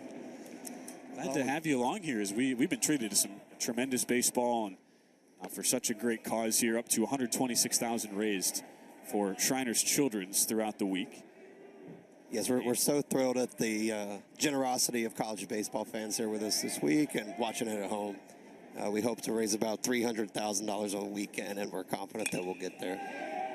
A little flare here to start the inning. That's a pop out to short by Scott Mudler. And they had the scoreboard up earlier. Pat and I were noticing that. Tennessee, they're in the lead right now. But I like how you guys are doing that. It's like an encouragement. Hey, if you're down on the leaderboard, you can change that. You don't have to hit a homer. You can just go donate. It's pretty easy. There you go. Absolutely. A little motivation never hurts. No doubt. There's that weekend total. Pat, you and I got to the park today, and it was, I think, about 71,000. Yeah, it's been a great outpouring of support here. About 50,000 raised today. Yeah. Absolutely. We're grateful to college baseball fans, to Rev Entertainment, the Texas Rangers. A portion of all ticket sales goes back directly to Shriners Children's. It's wonderful to see Dustin Johnson, National Director of Sports with Shriners Children's, joining us right now on the broadcast. How did you get involved here with Shriners? I don't know if we have enough time in this half inning to give you the full version of that story, but I've been with Shriners Children's for just over 10 years now. My father is a member of the Shriners International Fraternity, and I followed in his footsteps when I was 18. Also became a Shriner, and then privileged after I graduated from college that they offered me a full-time job at their hospital in Galveston, Texas, and they've not been able to run me off since. That's wonderful stuff. Well, Dustin, you've got the dream job, man. I tell you this every year, right? The National Director of Sports for Shriners. Gosh, you get to spend your life investing in the lives of others. and you get to do it around the you know, obviously the arena of sports, man, which is tremendous. Absolutely. Very fortunate to work with incredible patient families, co-workers, doctors, nurses, therapists, some of the most talented medical professionals in the world. And Jackson Willits grinding out to the right side, yeah. And just thrilled to be able to use sports as a platform to tell the many success stories from our organization. And what's it like, too, for you as a Texas guy, being back here or in Arlington, you know, the unbelievable setup, the venue of Globe Life, got to feel so special for you just on a personal note. Sure, I grew up about an hour and a half south of here in Waco, so grew up a Rangers fan. Nice to see the Shriners branding and messaging in this building, and certainly a lot of nostalgia running through the body this week. Well, Dustin, tell us some of the things you're excited about with what's upcoming with Shriners and some of the sporting events that you'll be sponsoring. Sure. So as part of our partnership with Rev Entertainment this weekend, we're also the charitable beneficiary of the second weekend and third weekend of college baseball here at Globe Life Field. Ball tagged pretty well off the bat of Jackson Nicholas, still going back, and a nice catch at the wall made by Hunter Ensley. Yeah, this is just the start, right? I mean, this has been so fun, and we can't thank you enough for joining us here on the broadcast. Dustin Johnson, National Director of Sports from Shriners Children's. Big thanks to Dustin for stopping by as we go to the bottom of the fifth next. Thanks, guys.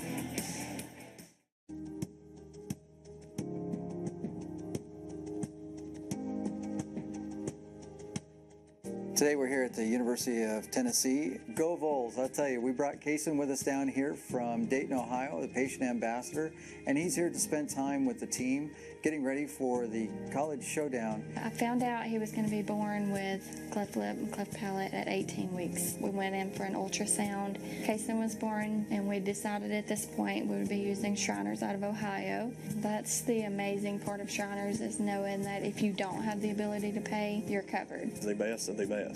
So that's where we went, made a visit there, and we fell in love ever since. So his first surgery was 3 months old, and that was to repair his cleft lip. His next surgery, he was a year old, and that was cleft palate. At 4 years old, he had what they call Z-plasty. He's part of us, and that's actually what I told him. I said, you're part of our team now.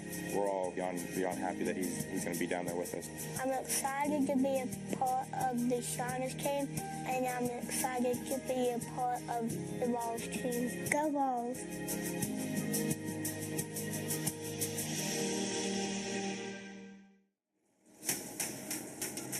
The Shriners Children's College Showdown unites athletic excellence and the most amazing care anywhere. Shriners Children's is dedicated to improving the lives of children around the world. All care is provided regardless of a family's ability to pay. To learn more, visit shrinerschildrens.org today. And a huge thanks again to our guest, Dustin Johnson, National Director of Sports for Shriners Children's, has done so much for that organization over the past decade.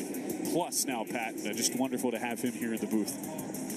Yeah, no doubt. Dustin's one of the best, and spent a lot of time with him and the Shriners organization, and nobody better on the planet than with what he does in terms of linking sports to the ability for fans to get behind and in support of these teams, and for Shriners Children's Hospitals. It's just a tremendous way to spend his life, and he's doing it well. So big thanks to Dustin. We're halfway home now from Globe Life Field, final game of the night, and a new pitcher into the fray. Brendan Girton's night is done, and he gives way to one of the Witherspoon twins. It's Kyson Witherspoon. His twin brother Malachi made his debut last night, took a hard luck loss for the Sooners out of the pen, and it's Kyson. Both kids from Jacksonville, and the twins each playing JUCO ball at Northwest Florida State. Such an exciting moment now for Kyson Witherspoon, who comes out of the pen. Oh man, how about that? On the heels of your brother making his debut, there goes Kyson Witherspoon, and he's got one of those great arms as well out of the pen for the Sooners. He'll sit 94, 96 with the fastball. He'll also feature a mid-80s slider and a changeup. Really good stuff for Kyson.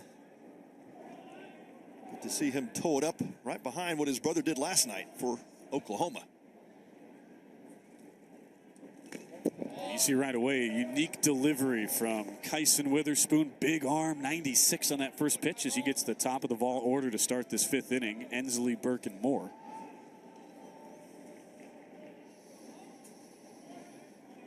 Yeah, talking to Skip Burtman about this Yeah, Skip Burton, going back to my USA days. Skip Johnson. Yeah, Skip's been retired at LSU for a while. Last game of the night. You're forgiven, Pat. I'm telling you, man. Skip Johnson is so excited about this staff because he says, look, we've got more depth than we had in the last couple of years. And it made him think back to the last 2 or 3 years when he had that run to the World Series.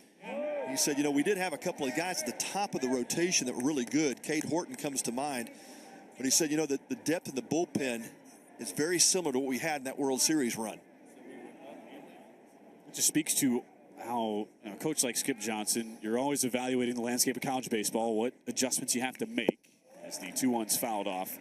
And really rode a trio of workhorses, though. You think about the Cade Horton, Nick Sandlin, Jake Bennett, who we got to see here at Globe Life a couple years ago, ultimately making that run to the World Series finals in Omaha. And now it's more kind of mixing and matching. They have so many arms that might only be out there in shorter spurts, but can still be really effective. And Witherspoon ×2, the expectation. Yeah. Both of them will be very, very big pieces as Witherspoon misses outside. And it's Kyson's opportunity tonight after Malachi was in last night. 3-2 count here to Ensley. How about that pickup? And that wasn't one of those situations in recruiting where you go, well, you have to take his brother. It's like, no, we get both of them. This is driven pretty well to left, but comfortable for Pettis, who makes the catch. That's funny how that works out. I mean, Kyson Witherspoon, based on the prospect rankings, slightly higher rated prospect than Malachi. I mean, only slightly, and it's it's recruiting rankings. You can kind of quibble with those, but the reports were that Malachi had the slightly better fall. Kyson at times struggled with his slider command, but they really feel like once he gets that slider locked in, he is going to just burst onto the scene in Norman. A couple of great arms in the Witherspoon brothers, and this ball's tagged right off the bat of Blake Burke, but didn't quite catch it. Madron comes in and makes the play. Just a little bit down on the barrel there for Burke, and it's a couple of fly ball outs here for Witherspoon, and that was the slider that is the much talked about pitch for Witherspoon that could really be the key to his success going forward. Yeah, just slowed Burke's bat down just enough. Put that ball on the barrel, but just slowed his bat down enough and kept it in the ballpark. Easy play for Madron out and right. 2 up, 2 down for Witherspoon. Final line, by the way, on Brendan Girton, 4 innings. A single run given up on a solo homer to Dreiling last inning with 3 hits, 3 walks, and a career-high 9 strikeouts. And just under 90 pitches for Brendan Girton, an awfully impressive debut in Oklahoma colors after a couple frustrating injury-riddled seasons at Texas Tech. Here's a bullet hit to the left side. Moore will get it scooting past Pettis all the way to the wall. It's a double, and Pettis had some trouble with it in the corner. Chance to dig for 3, and Moore is in.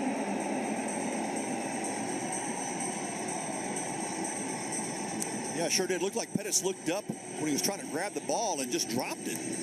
Christian Moore taking advantage of it. I think it's going to go down as a double with an E7.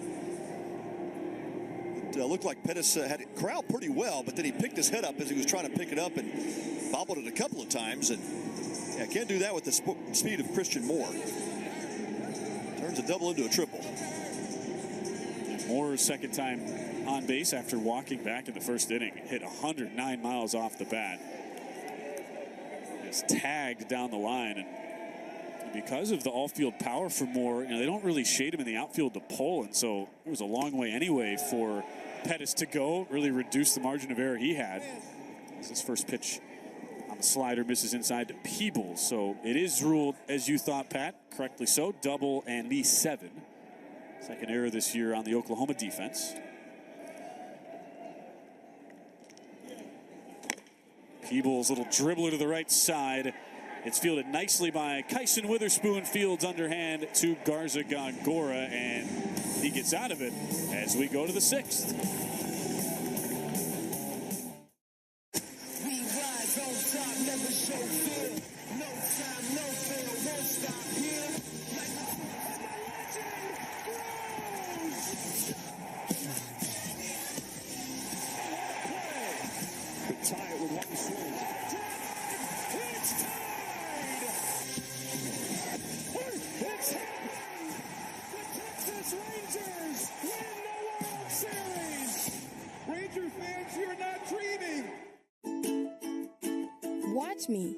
Watch me jump, dive, and splash. Put me by a pool, I'll be soaked in a flash. A girl in the water to swim like a fish. Just 2 simple legs, that was my wish. I'm a sea turtle, shark, a seal on a slide. This is my day of fun, with nothing to hide. Watch me. Pioneers in orthotic and prosthetic technology at Shriners Children's. The most amazing care anywhere. Protecting what matters most is the mission that matters most. At Lockheed Martin, we know today's threats come from behind, above, and below, and we make sure those who serve stay ahead of them by connecting platforms necessary to dominate every domain across air, land, sea, space, and cyber, using technologies that protect in the same moment they detect. The mission is a safer, more secure world. Our promise is to help make it happen.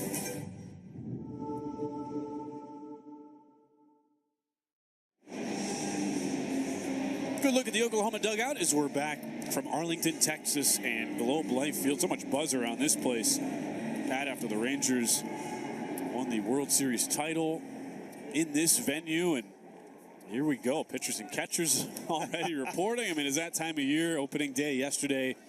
Such an exciting time around the country in college baseball. And just like a lot of the games right now around the country, it's been dominated by the pitchers. Drew Beam back out for his 6th inning of work. It seems like everywhere you look, you're just seeing highlight reels of guys mowing down opposing hitters with strikeouts left and right. Tennessee's 2 pitchers had 17 last night. And Brendan Girton, a career-high 9 tonight for OU. Yeah, I think most coaches will tell you, early season, it does kind of have that feel of spring training. The pitchers are a little bit ahead of the hitters at the moment. Of course, these guys spend a lot of time, training and working off of, high-velocity pitches. But that's oftentimes in batting practice or in inter squads. And when the lights go on, man, when the game starts, it's a different feel. Just like that, though. John Spikerman in Oklahoma last, 3 of the last 4 innings now, they've had a little bit of success early against Drew Beam. 3rd, 4th, and now 6 innings where they've had a leadoff hitter aboard. And that's the second time, though, we've seen an 0-2 pitch catching a little bit too much of the plate from Beam. Yeah, second time this game. And that's one of the things when you see a pitcher like Drew Beam has got such great command. Oftentimes they'll have too much command around the plate, and even in 0-2 situations where you've seen Cal Stark set up off the plate to get him actually to make a waste pitch. Here it's Madrid being really aggressive, flies to Dreiling for the 2nd straight time. 1 pitch, 1 out. That was the 71st from Drew Beam. Yeah, 50 strikeouts. 50 strikes and 71 pitches is the ratio. That's outstanding. So that's unbelievably efficient so far. Yeah, it does lead to great efficiency. But one thing that Tony Vitello said is, hey, there are times when our defense just has to make plays for him because he's going to put the ball in play. Another pickoff attempt. He's had a number of those tonight. John Spikerman, best base stealer on the team. 27 steals and 31 tries last year. You would think at some point he'd be on the move. With Easton Carmichael due up, and he got him leaning there. That was a close play. That was close, yeah. Now, Pettis was already picked off earlier in the game. Beam and the Vol staff picked off 16 base runners last year, which by far led the SEC. Yeah, Spikerman with elite speed, but being one of the better pickoff moves for a right-hander in the country. And got him with that slight lead. And college baseball, it's not like major leagues, even though we have the pitch clock now. You don't have the 2 throw over max rule. There's still that kind of traditional art form that goes into holding runners at first. And he is on the move. Swing and a miss. Throw down. Not in time. It seemed like an inevitability, and John Spikerman has his first stolen base of the year. Yeah, great jump at first as well. You saw the leg lift by Beam. Get about 1-3, 1-4 to the plate. Yeah, Stark with just not enough time to get rid of it. You can see the throw off the knees. That was about his only chance, but Spikerman had such a big jump. Foul tip now on 0-1 to Carmichael. There's double-barreled action up in the Tennessee pen. Since it is opening weekend, as much as Beam is as experienced as anybody, he could go deep if they really wanted to. You are not going to see that happen, though, opening weekend. Wouldn't be a shock if this is the last inning for Beam. With one out, man on second, and an 0-2 count. Goes with another pickoff. That's an extremely deep bullpen for Tennessee, and Frank Anderson in his 35th year of coaching, 7th year at Tennessee. We've got a lot of great options in that pen. Couple options right now getting loose. Poke to the left side and foul. Marcus Phillips, we expect to see at some point this weekend. Two-way player and a JUCO transfer. He's the righty getting loose down there. I know Drew Beam is going to make his case to stay out there as long as he can, at least as long as this game is tied, trying to get the win to start the season. But runner goes here, snap throw, a perfect one, and it is in time. Yeah, that almost looked like Tennessee was looking for that play. You saw Cal Stark set up way outside. Drew Beam throws a fastball, and he was set up way off the plate, almost expecting Spikerman to go there. I wonder if they picked up a sign or just saw something from Spikerman that led them to believe he was going to try to attempt the steal. Here's the throw and the catch by Amick at third base. Stark slightly fired up, right? This one's now pounded to center, and it has to be knocked down by Ensley. Wide turn, a bobble by Ensley, and that allows Carmichael to go to second. So the Sooner fans left scratching their heads a little bit. You try to steal third on an 0-2 pitch, and picked off on kind of a pseudo pitch out play, Pat. And you just kind of naturally wonder what if, as Carmichael spanks one up the middle and he ends up replacing Spikerman at second. Yeah, exactly right. You don't know if Spikerman had the green light there to go on his own, and if that's the case, that's just bad situational baseball, especially with the number 3 hitter up, Carmichael. Give him a chance to drive you in, and there's a run off the board for OU after Spikerman gets erased. They will give an E8 to Ensley. That's the first Tennessee error of the season after the single by Carmichael. And with Beam at 78 pitches, first start of the year, Tony Vitello comes out and makes the call to the pen. With a righty in Michael Snyder coming up. 1-1 game in the top of the 6th. The guy who had an impressive fall with a big arm, Marcus Phillips, the 6'4 sophomore two-way player out of Iowa Western Community College, will set the stage for Phillips when we come back in a 1-1 game.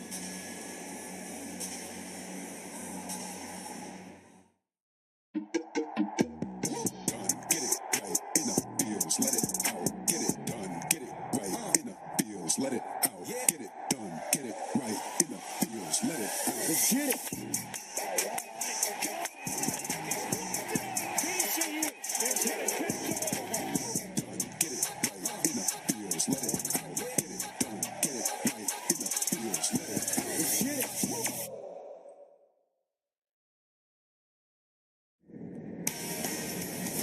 An absolutely perfect setting to open the 2024 college baseball season at Globe Life Field in Arlington. Today's broadcast is brought to you by Kubota. You need equipment with more reliability and versatility built in, like Kubota BX and L Series compact tractors rated #1 in durability and owner experience. And Shriners Children. 6 remarkable kids have each teamed up with a participating university for the Shriners Children's College Showdown Team Fundraising Challenge. All weekend long, teams will compete to see which fan base can raise the most money in support of the Shriners Children's. Go online to shrinersshowdown.com to donate in honor of your favorite team today. And so much energy inside Globe Life Field all weekend. A lot of souvenirs in the stands. The Texas Tech fans are happy. They got their first win of the season earlier. Those are some scenes from last night's game as Tennessee ultimately knocked off the Red Raiders 6-2.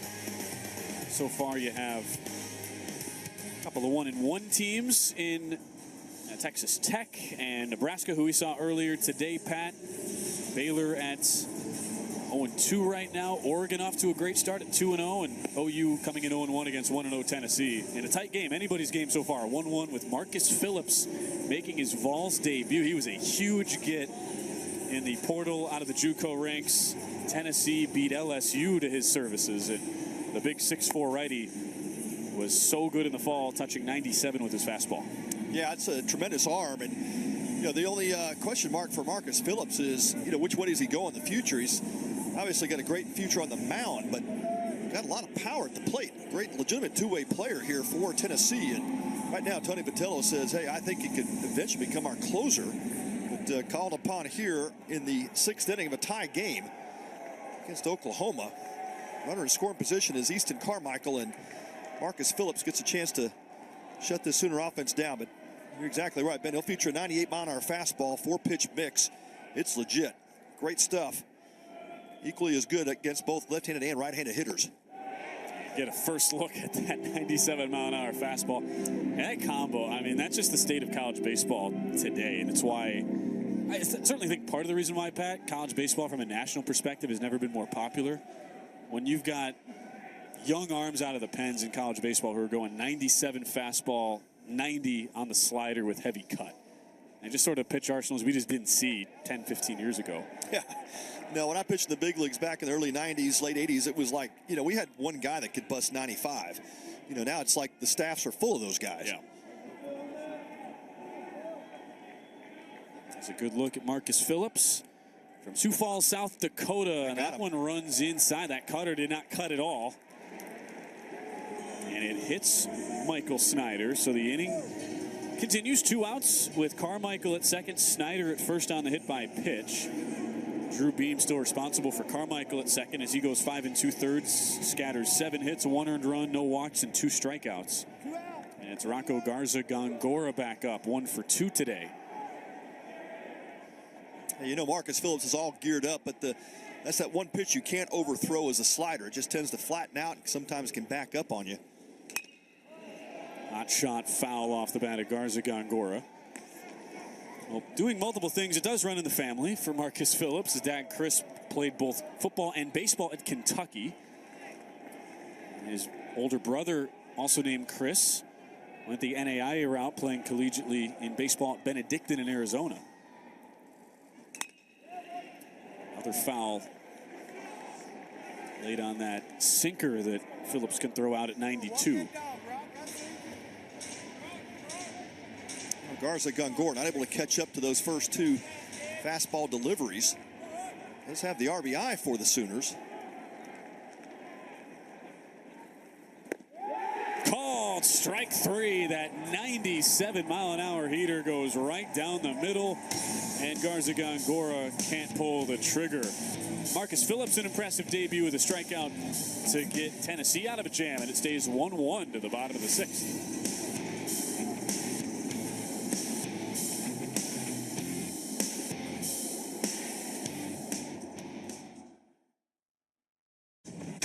You're so much more than just a landowner. You're a gardener, a groundskeeper, and a landscaper. That's why you need versatile, durable Kubota equipment. Sometimes you just need a little wonderful in your life. So why not go to a place made for it? Arlington, Texas. Come see for yourself why Arlington is a world of wonderful. Kane Brown in the Air Tour. Saturday, September 14th, Globe Life Field. Special guests, Cole Swindell, Locash, and Ray Lynn. Crossover superstar Kane Brown Live. So thank God I get to on sale now at KaneBrownMusic.com. Presented by AEG Presents. Watch me. Watch me tumble, jump, and soar. When our squad is on point, we own the floor. Dazzling stunts and dances are my jam. Pain once caused issues, but they had a plan. A life-changing brace with no surgery to fear. Activity without limits, one more reason to cheer. Watch me. Industry-leading scoliosis treatment at Shriners Children's. The most amazing care anywhere. Heart of the order due up for Tennessee as each team into the bullpen. And what a well-played game it's been from both sides so far tonight, Pat. 1-1 with Amick, Dreiling, and Stark due up. Yeah, great defense all the way around. I mean, both teams are playing phenomenally well in the field, and pitching has been outstanding. Everything is advertised, and a couple of key hits. But, yeah, we're getting a chance to look at Dylan Dreiling coming up. The lone home run, the lone run on the board by way of home run for Tennessee. Before we get to him, we got another guy with a short, compact swing with a lot of power, Billy Amick. The guy who's gone deep this weekend, Amick. The heart of the order, they get to see Kyson Witherspoon for the first time, and Amick was one of those guys who was on the wrong side of some great defense. Absolutely robbed by Kendall Pettis his last time up in the third. Going right at the first pitch from Kyson Witherspoon. Each Witherspoon, Kyson tonight, Malachi, who pitched last night, they're each projected top 12 Big 12 conference prospects for 2025 when they're draft eligible, so next year.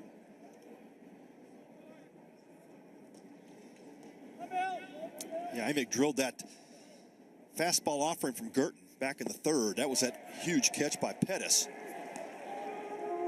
Certainly would have been at least a double had he not caught that. 100%, yeah. Out in front of a slider here to make it 0-2. He asked Skip Johnson what he wants to see out of Kyson. He wants him to really stay in attack mode instead of getting too fine and trying to make the perfect pitch. And here he does stay in attack mode. Gets the slider once again. Amick out front, tagged, and it's a first out strikeout for Kyson Witherspoon, his first at the D1 level. In nice location, you saw Mudler tap the ground, telling Witherspoon he wanted it down. We talked about the defense. We talked about the power. This was Dylan Dreiling, made a diving catch in the field. Then his next time up did that. 112 miles an hour off the bat, 430 feet over the bullpen and right. An absolute no doubter. Yeah, how many times in baseball do you see that, right? The guy makes a great, outstanding defensive play, then comes up and smacks one. It just happens too often in baseball. He goes the other way, fouls it off. You also hear a lot of stories about guys who come up, they play for their dads, and Dylan is sort of unique in that regard because he actually played for his grandpa in high school. His grandpa Leo was his high school team head coach when Dylan was a freshman at Hayes High School in Kansas. How about that? The old Hayes Larks in Jayhawk Summer League.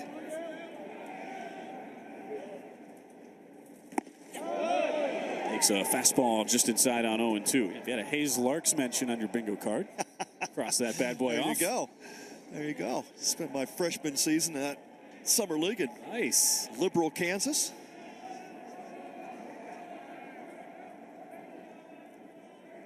One and two in the dirt.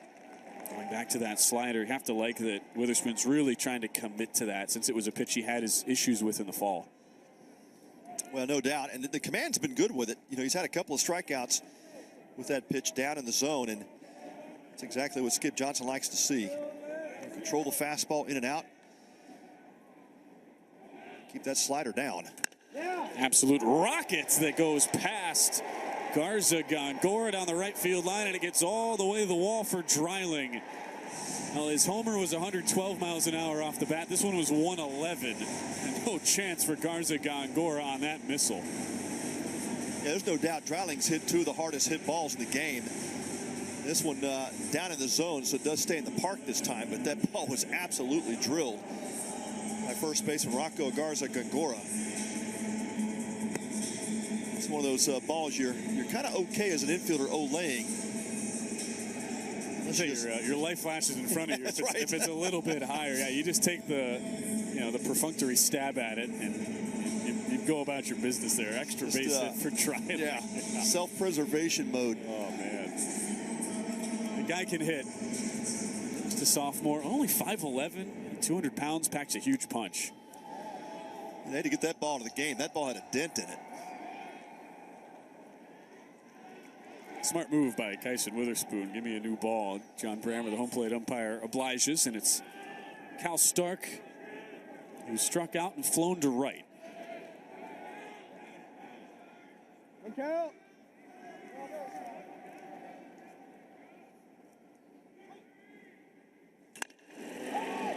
jump up. A long way to go for Madron. Has room and makes the catch just in fair territory. Nice job challenging Stark on that inside fastball. Yeah, Madron tracked that ball well. It had to come a long way. He was actually shifted over a little bit towards right center.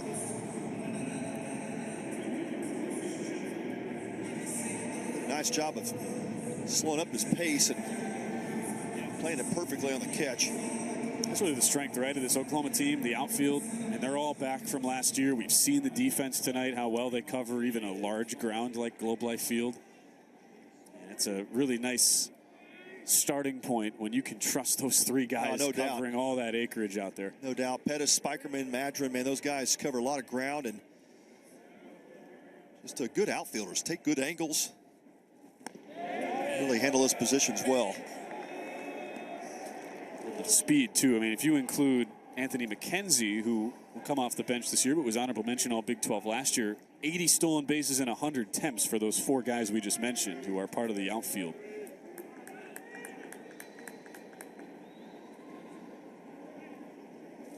As Reese Chapman, after taking ball one, watches a slider in there for a strike, 1-1, with Dreiling the go-ahead runner at second for Tennessee. And the Vols looking for their first lead of the game.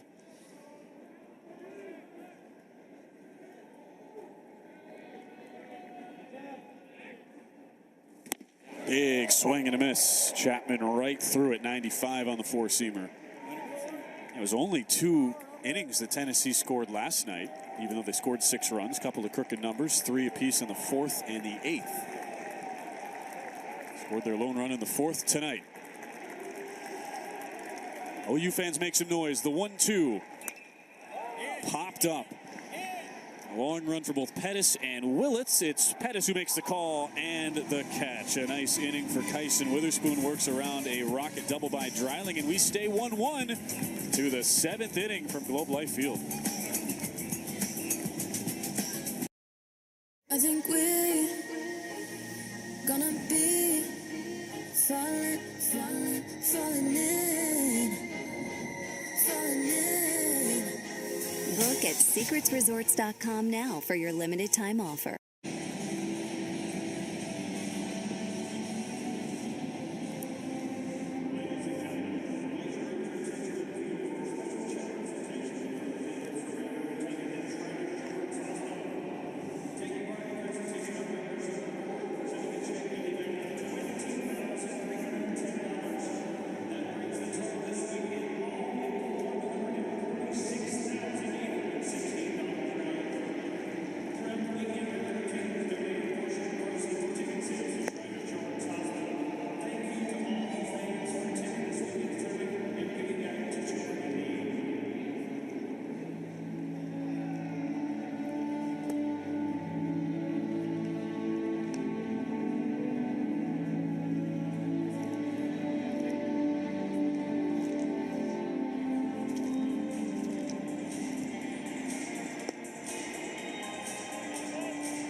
Crunch time in Arlington at Globe Life Field. 1-1 game is part of this 2024 Shriners Children's College Showdown presented by Kubota. A day where we've raised almost $80,000 for cancer research and Shriners Children's Organization. Cool moment before the last half-inning break. Our pal Jared Schramm with Rev Entertainment, Pat. They just presented a $20,000 check to Shriners Children's to bring our total up to $146,816 for the weekend. So just great to be part of something bigger than baseball here all weekend. Yeah, outstanding. Well, what a great job by Rev, and huge donation. Thanks to those guys. Rev, part of the ballpark here at Globe Life, also Choctaw Stadium right across the street where the Rangers used to play. As we start the 7th inning with Kendall Pettis taking a called strike on 2-0.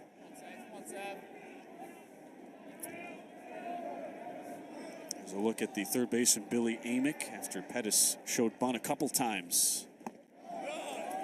Here he watches a fastball come inside, 3-1. You get the savvy vet, the redshirt senior Kendall Pettis against the first-year D1 player, the sophomore Marcus Phillips, after a year of JUCO ball last year. Pettis looking for any way he can get on.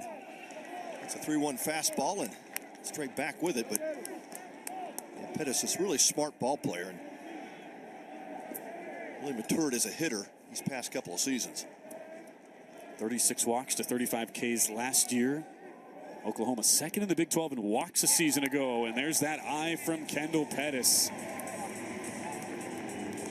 Can't ask for a better guy to start an inning just from a pure plate discipline standpoint than Kendall Pettis, and he draws the walk. First free pass Tennessee has issued all night, and just the second pat in 16+ innings this weekend. Yeah, it's outstanding.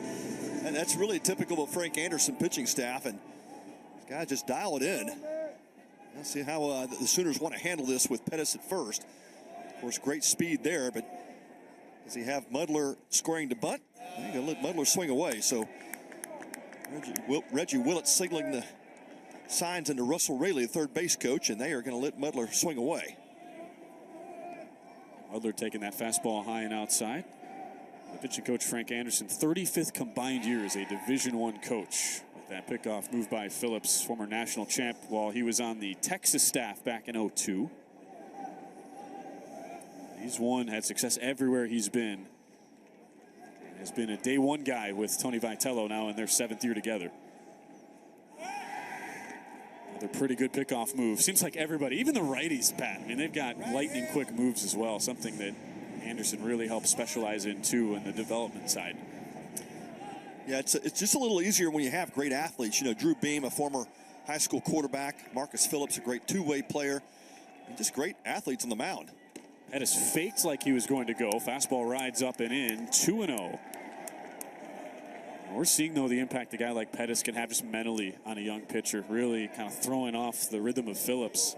First with showing the bunts, now the walk, and kind of dancing out there at first base. And that gets Tony Vitello out from the dugout here before a 2-0 pitch. Yeah, I think Tony could see the uncomfortability with Marcus Phillips, and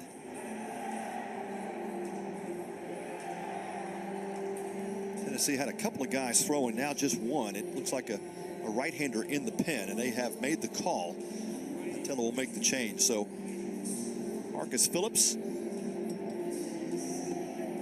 will be done for the night. Pretty quick hook as he goes down on a 2-0 count and gets pulled. Chris Stamos will come in. The lefty, grad transfer from Cal, enters the game after this.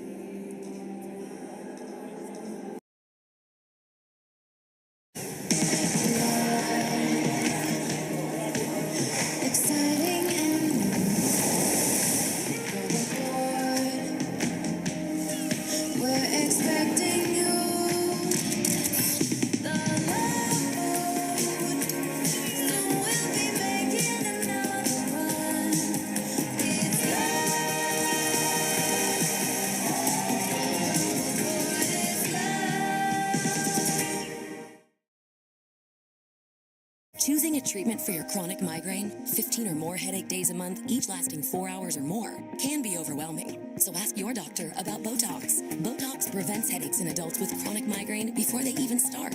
It's the #1 prescribed branded chronic migraine treatment. So far, more than 5 million Botox treatments have been given to over 850,000 chronic migraine patients. Effects of Botox may spread hours to weeks after injection, causing serious symptoms. Alert your doctor right away, as difficulty swallowing, speaking, breathing, eye problems,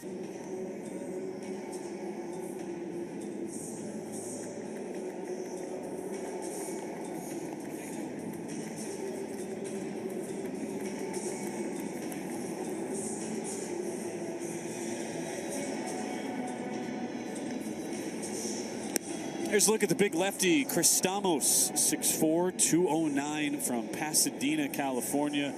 couple years of JUCO ball, then went to Cal, pitched for the Golden Bears, where he was really a utility arm, Pat, did a little bit of everything, 36 appearances, 5 starts, and viewed to be a valuable piece, kind of a funky lefty that gives a unique look to opponents at the plate. Yeah, plenty of deception in his delivery, and the fastball not overpowering. He'll sit 86, 89, but a lot of movement on that fastball. Slider in the high 70s. Also features a curveball and a changeup. Just has a really good feel for his secondary stuff, and I think Tony Vitello felt good with the matchup here against Mudler, the left-hander for Oklahoma. Just likes the matchup better with Stamos. Interesting, too. You see Coach Vitello there in the dugout. You make that call, 2-0 count. Phillips just the 4th batter he was facing, so let's say Stamos walks Mudler. That walk would actually go on Phillips's ledger, so just one of those things to keep in mind here is Stamos comes in. I should also correct myself, not a JUCO transfer. Principia, actually a Division III school in Illinois, so this is a guy in Stamos who, he started D3 ball and he found his way to the Power 5 level. You see that so often, right, with lefties, Pat. It's that sort of pitcher that for a guy like Tony Vitello as a SEC head coach, you can always use a lefty. And just finding your stuff and finding your identity as a pitcher, and Stamos has really done that. Yeah, no doubt. Well, Tony got a little bit hot. The umpires just threw Stamos' glove out of the game. I don't know if there was something light colored on the glove, but Stamos had to change gloves. So now he's using a light blue colored mitt. Not exactly sure what that was all about. Yeah, I saw him get a little bit hot there, and I wondered what was going on. He pretty upset at the umpire crew for throwing his glove out. It's a tough spot now to come in. 2-0 count, first pitch of ball, and now he finds a strike. 3-1. So looking down at the glove, like, all right, what are we working with here?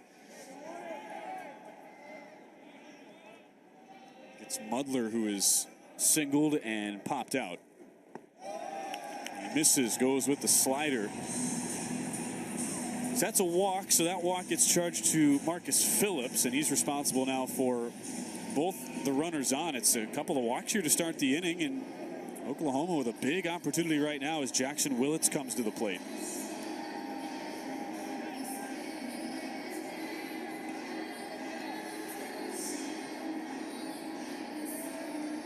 Willits still looking for his first hit. The true freshman 0 for 5 with a walk so far. First baseman Burke expecting bunts. He shows, and it's a diving attempt. Wow, it's caught. A double play, and they can get all 3. How about a they triple get play? all 3. What a play by Stamos, not even using his own glove. Both runners on the move. A 1-6 triple play for Tennessee to get out of the inning. How about that? Wow. I don't think Stamos is going to throw with another glove the rest of the year. You throw my glove out, okay, I'll just turn a triple play on you. How about that? Wow, what a diving play by Stamos. And heads up to get the ball back. Christian Moore says, hey, I'll step on the bag and tag Mudler coming from first base. And that, folks, is a triple play. That triple play in about 3 seconds because you step on the bag, that gets the lead runner, and then you tag Mudler. Wow. That was awesome. On a night of tremendous defense, we get another web gem in the field. How about that to start your career in Tennessee by Chris Stamos? Choosing a treatment for your chronic migraine, 15 or more headache days a month, each lasting 4 hours or more, can be overwhelming. So ask your doctor about Botox. Botox prevents headaches in adults with chronic migraine before they even start. It's the #1 prescribed branded chronic migraine treatment. So far, more than 5 million Botox treatments have been given to over 850,000 chronic migraine patients. Effects of Botox may spread hours to weeks after injection, causing serious symptoms. Alert your doctor right away, as difficulty swallowing, speaking, breathing, eye problems, or muscle weakness can be signs of a life-threatening condition. Side effects.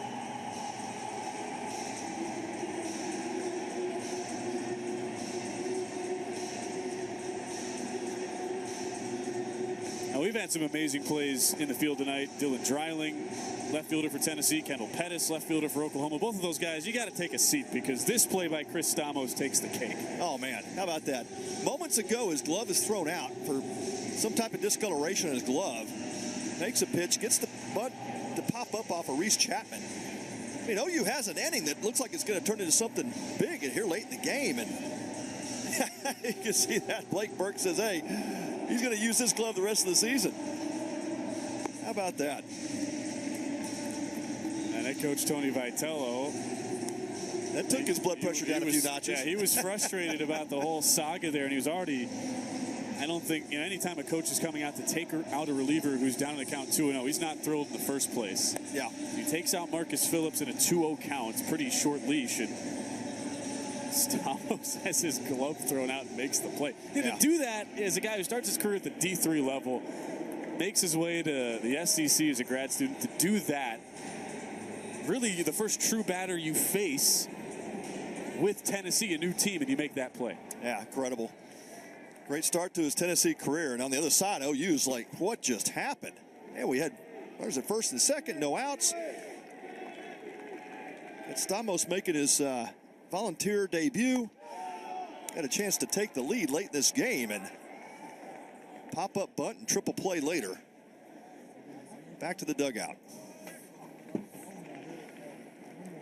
How will that translate over on the hitting side for Brad Keylori? 9-1-2 due up for Tennessee. As a slider misses outside. 2-0. Kyson Witherspoon back out for his third inning of relief. He's been really good so far. A couple of doubles, but that's been it for Witherspoon. We've had just these defensive momentum shifts in this game. You know, Kendall Pettis makes that great diving play, and OU scores in the fourth. Then Dreiling makes a great diving play and then comes back and hits the home run in the fourth. And then now we've seen Tennessee with an incredible momentum-changing defensive play with the triple play. Let's see if they can take advantage of that momentum shift. Fouled off on 2-1.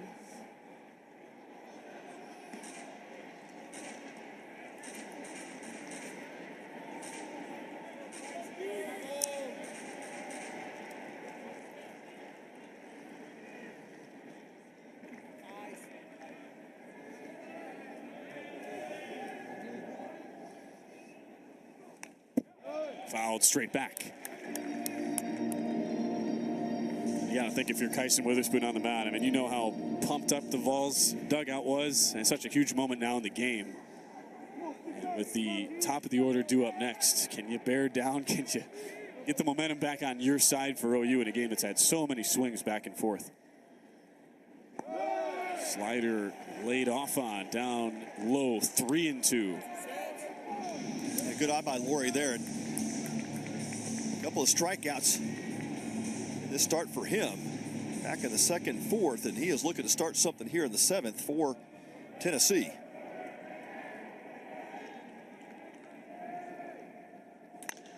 Spoiled foul by Laurie. Another 95-mile-an-hour heater. Keeping that swing nice and short.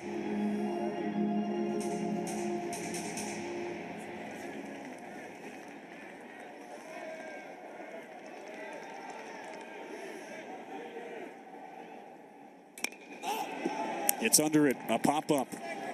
Witherspoon's done a great job of getting guys off balance with that slider, and it is Willits who takes it in shallow center. Pop out to the shortstop to start the seventh. Yeah, gutsy pitch as well. That was a pitch that we had talked about. He struggled with in the fall, just the command of that pitch. So far, it has been his out pitch. A number of key sequences. This time a 3-2 count. Leadoff hitter Laurie here in the bottom of the seventh. He goes right back to it and gets the pop-up.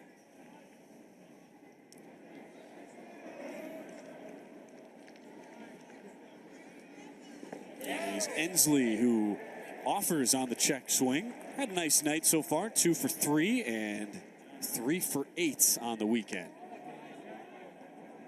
Hunter Ensley, you think back to really a swing game as part of Tennessee's run to Omaha. He had the go-ahead 2-run double in the marathon game, 14th inning at Clemson. Called strike taken. I remember watching that game, Pat, and it seemed like everybody was just glued to that game. You kind of felt like whoever was going to pull away had the absolute upper hand in the regional, and how different it could have been for the Vols in that run if Clemson wins. Instead, Vols win just a titanic battle, and Ensley was a huge part of it. Ended up going on to the College World Series, and Ensley went 3 for 4, hit a 2-run homer in the College World Series opener against LSU. Yeah, great talent. Obviously, a veteran guy on this team, and just Tony Vitello refers to him as he's kind of our glue guy. Whoop, just a bit outside. Just a bit. 95. Making sure those fans, you got some team members too down there right behind home plate doing some scouting, making sure they're alive. Those back nets work. They do.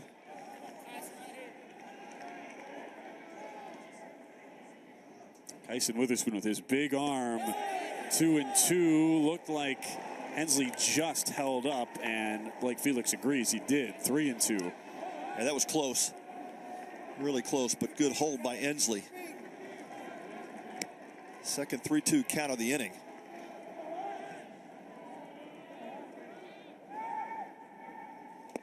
Fastball, got him right on the outside edge. Yeah, Ensley thought that pitch was down, but I thought it was good. Ball held its plane. Yeah, good frame job there by Scott Muddler. Really well done by the Sooner catcher. Yeah, such good placement. I'm not sure Muddler really had to frame it, but he's already had a nice night anyway defensively, so he helps out his pitcher one more time. And Witherspoon has given up a high shot here down the right field line. It's curving foul, and we'll get foul out of play off the bat of Blake Burke, but Witherspoon's really handled this bottom of the seventh well. When you think about how fired up Tennessee was, all the juice they had in their dugout. There's no doubt.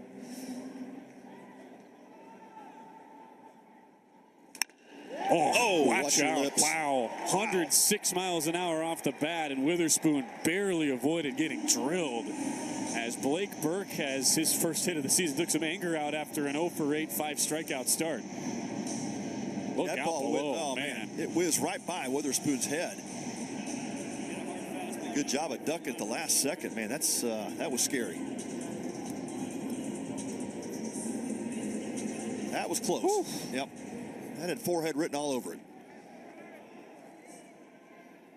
Just enough time to barely duck out of the way. The inning stays alive. Christian Moore digs in. That slider backs up on Kyson Witherspoon. Kyson trying to atone for the Sooners' loss last night. Had to be tough to watch his twin brother Malachi. He was saddled with a tough luck loss in relief last night. Was responsible for the 2 runs scored in the 8th inning by Oregon in a 4-2 win. Kyson getting his chance tonight. Again, tries to go inside with that slider, but it's 2-0 to the dangerous Christian Moore. Has walked and doubled in his 3 trips. 3 for 7 now to start the season. You like to say it's a dangerous part of the Tennessee order, but there's really no parts of the order that aren't dangerous. But Skip Johnson making a trek out more or less to give Witherspoon a breather. Ball comes back at you like that. Sometimes it just kind of takes the breath out of you for a moment. You need to calm down and take a couple of deep breaths and refocus. 42nd pitch as well. Oklahoma had some guys milling about. Nobody actually on the mound right now. There are some guys getting loose. Got the football out there. Wrong season, boys. Jacob Golston is the one. Yeah, get a baseball, young man. Well, here's some of the defense that we've seen tonight. It has been from both teams, and it started with this play at the plate here, Pat, gunning down Scott Muddler. Yeah, Cal Stark, unbelievably athletic play at the dish. How about Dreiling laying out in the gap?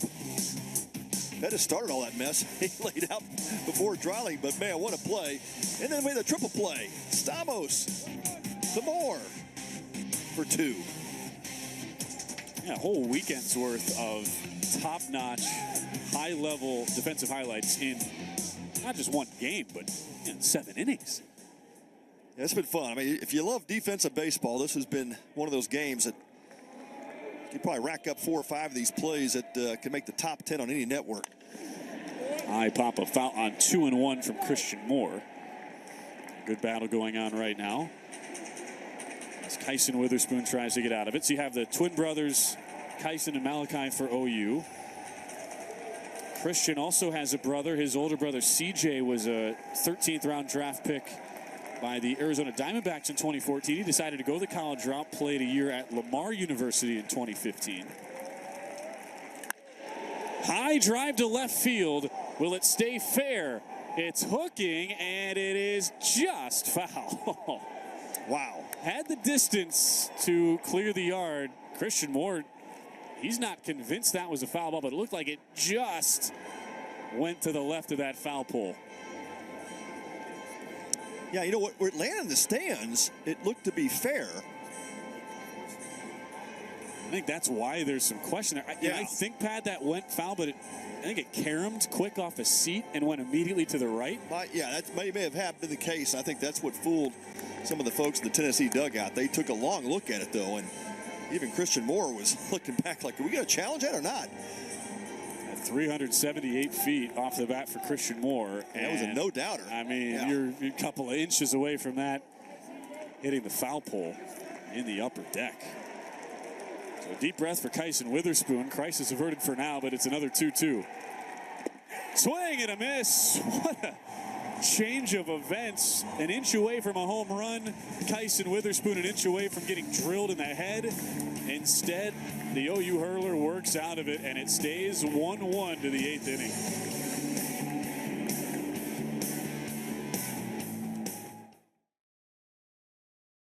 Watch me. Watch me shine with every snap. Born to move fans, to cheer and clap. 2 different legs, that's how I play. One built from science to help me on the deck. Between these lines, I'm all heart and muscle. Don't stare too long, you'll miss the hustle. Watch me. Pioneers in prosthetic technology at Shriners Children's. The most amazing care anywhere. Globe Life Field is your home for college baseball with 3 full weekends of action starting February 16th at the home of the Texas Rangers. It all starts with the Shriners Children's College Showdown presented by Kubota featuring Baylor, Texas Tech, Oklahoma, Oregon, Tennessee, and Nebraska. Next is the Kubota College Baseball Series with Arkansas, Oklahoma State, Michigan, and Oregon State in weekend 2, and TCU, Texas A&M, Arizona State, and USC for weekend 3. To get tickets and learn more, visit globelifefield.com/college baseball. You're so much more than just a landowner. You're a gardener, a groundskeeper, and a landscaper. That's why you need versatile, durable Kubota equipment. That is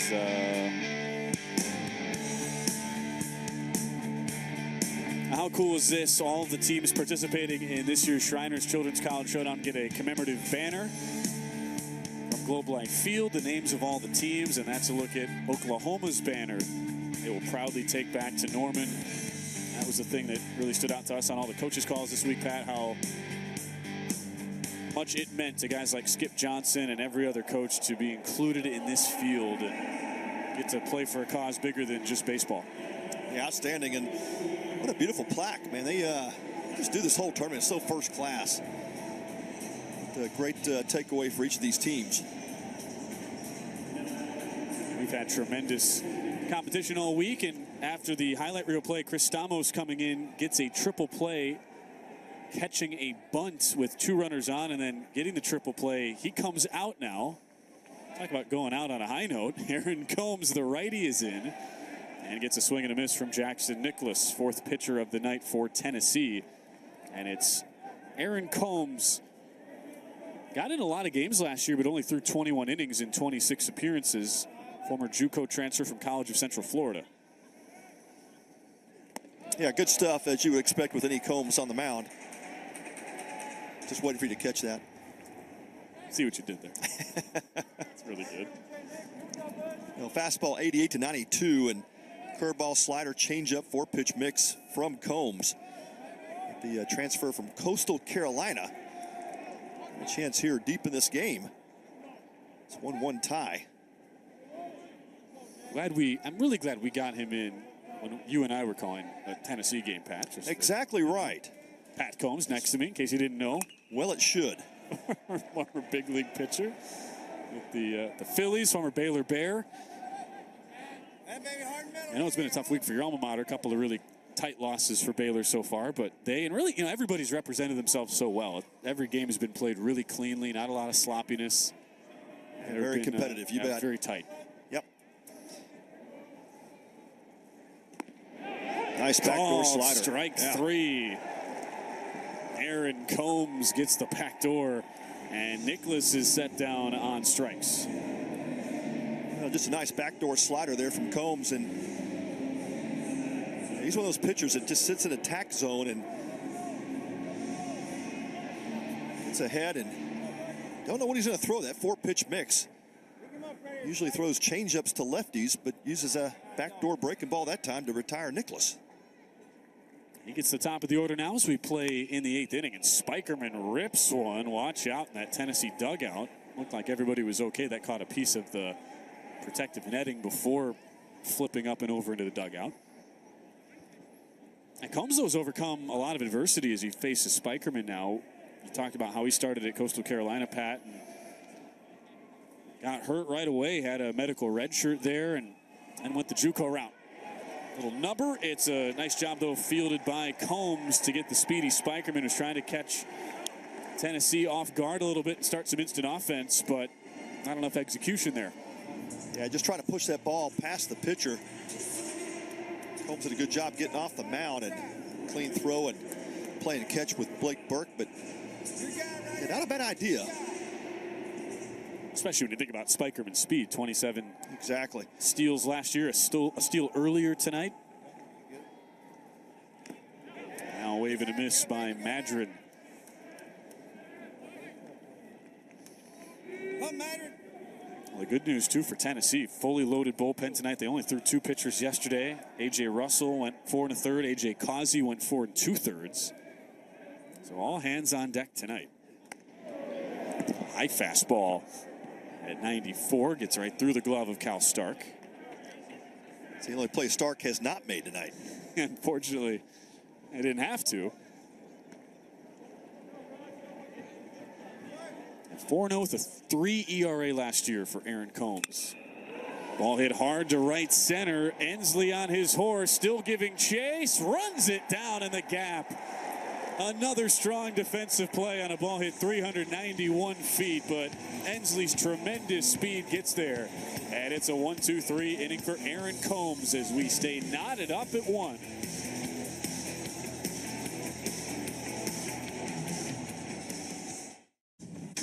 You're so much more than just a landowner. You're a gardener, a groundskeeper, and a landscaper. That's why you need versatile, durable Kubota equipment. Chris Stapleton's All-American Roadshow. Saturday, June 15th, Globe Life Field, with special guests Tedeschi Trucks Band and Marcus King. On sale now at Ticketmaster.com. Chris Stapleton's All-American Roadshow. New album, Higher, available now. An absolutely perfect setting to open the 2024 college baseball season at Globe Life Field in Arlington. Today's broadcast is brought to you by Kubota. You need equipment with more reliability and versatility built in, like Kubota BX and L Series compact tractors rated #1 in durability and owner experience. And Shriners Children. 6 remarkable kids have each teamed up with a participating university for the Shriners Children's College Showdown Team Fundraising Challenge. All weekend long, teams will compete to see which fan base can raise the most money in support of the Shriners Children's. Go online to ShrinersShowdown.com to donate in honor of your favorite team today. And we are up to $146,816 in donations. Every team, every fan base of every team playing a big role in that. Oklahoma Sooner fans looking for win number 1 on the season. There's the full total. Fans can just scan that QR code in the building and make the donations. Entering tonight, Tennessee fans had raised the most money. And it's the Vols' highest ranked team in the preseason poll, 9th in the country starting this season. But Oklahoma, who has aspirations of making a deep run once again, a World Series finalist in 2022. But a first round loser in the NCAA tournament last year. They've shown so well tonight in a 1-1 game and sent out Kyson Witherspoon back for his 4th inning of work, currently at 46 pitches as we start the frame with the heart of the Tennessee order, Cannon Peebles, Billy Amick, and Dylan Dreiling up.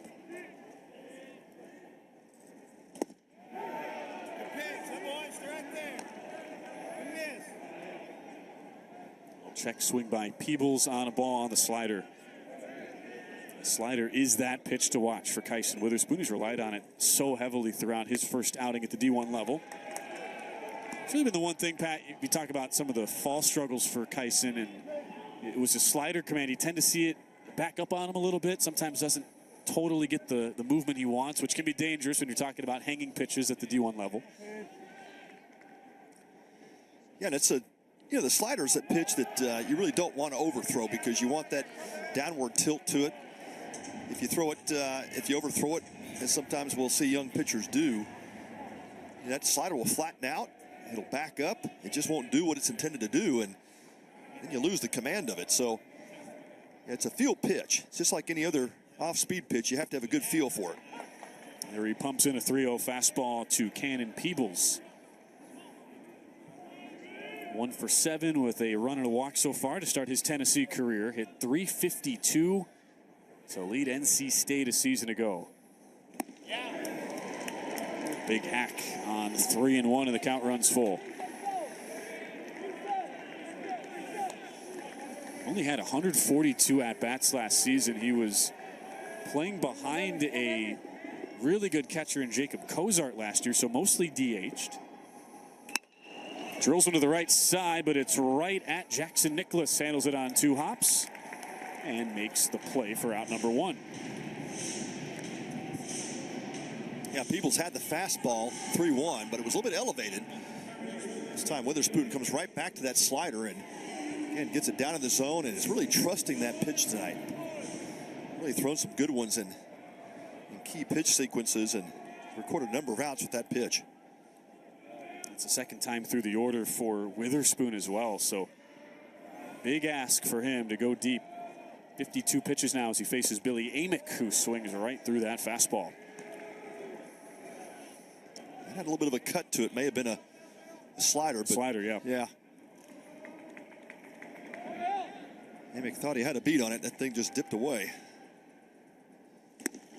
Now there's the fastball. That's the difference. I think Amick thought what I was thinking too. Oh, fastball coming in. I know a slider, and it just sounds different. It does sound different. You're totally right. Amick striking out his first time against Witherspoon. That was leading off the 6th. They're behind 0-2 right now. Swing and a miss. Still got 93 on that fastball, even as he's over 50 pitches, and 2 quick outs in the 8th for Kyson Witherspoon. Yeah, well-located fastball, 0-2. You see Mudler set up inside, and Witherspoon paints it. He let that one go, and he could feel that one. That is 13 strikeouts between Brendan Girton and Kyson Witherspoon tonight. Here's the one hitter, though, that makes you nervous if you're an OU fan right now, Dylan Dreiling.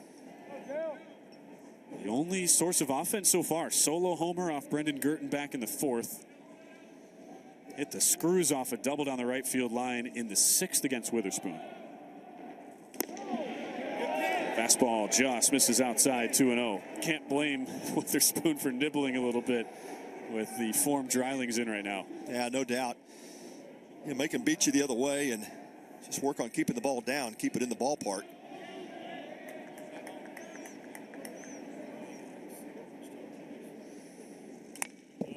Big hack on 2-0 as he fouls it back. So far, the 4th and the 8th innings. Those have been Tennessee's innings. They scored 3 in each of those frames last night. Now Got the solo homer in the 4th tonight, so I'm just going on the numbers, Pat. Small sample size. Dreiling probably feeling like, all right, I'm due again here. Let's go. My stats professor's probably laughing, but I see the point. You know, we love small sample size when we're in game 2 of a 50-plus. Yeah, you deal with what you got, right? Yeah. 3-1 as the slider misses outside. No themes quite established, but yeah, we'll see what Dreiling does here. That may change our tune. Big hack as he fouls it off. Well, speaking of stats, big shout out to Sean Barrows. He's the sports information director for Tennessee. And as soon as that triple play happened, I asked him, all right, you would know, when's the last triple play? And he got it for us, Pat. February 22nd, 1997 against Eastern Kentucky. Wow. The last Tennessee triple play. 97. Amazing. You were just a kid, Ben. 3-2 is a fastball that misses upstairs, and Dreiling keeps the inning alive with a walk.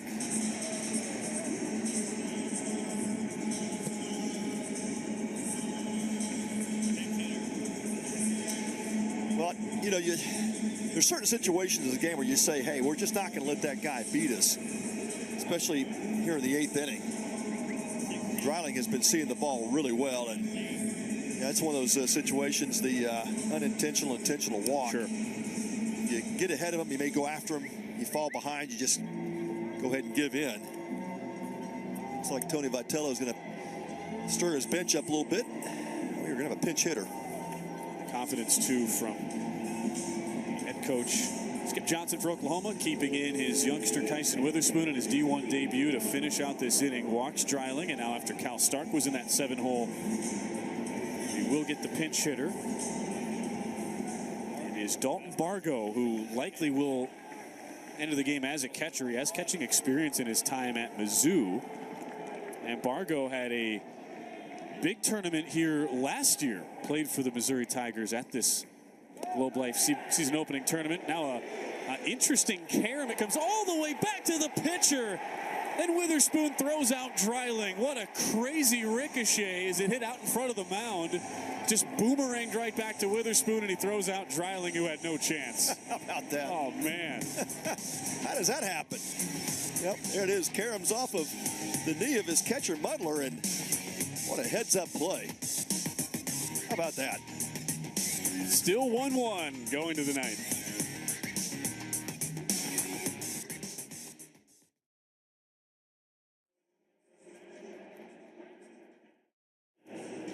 Searching for a new Hyundai? The search is over at Hampton Hyundai. Right now, you can lease a 2024 Hyundai Elantra for $270 per month. Or lease a 2024 Hyundai Palisade for $463 per month. Or check out a 2024 Hyundai Tucson, lease for $343 per month. Look no further. Visit us today, Hampton Hyundai.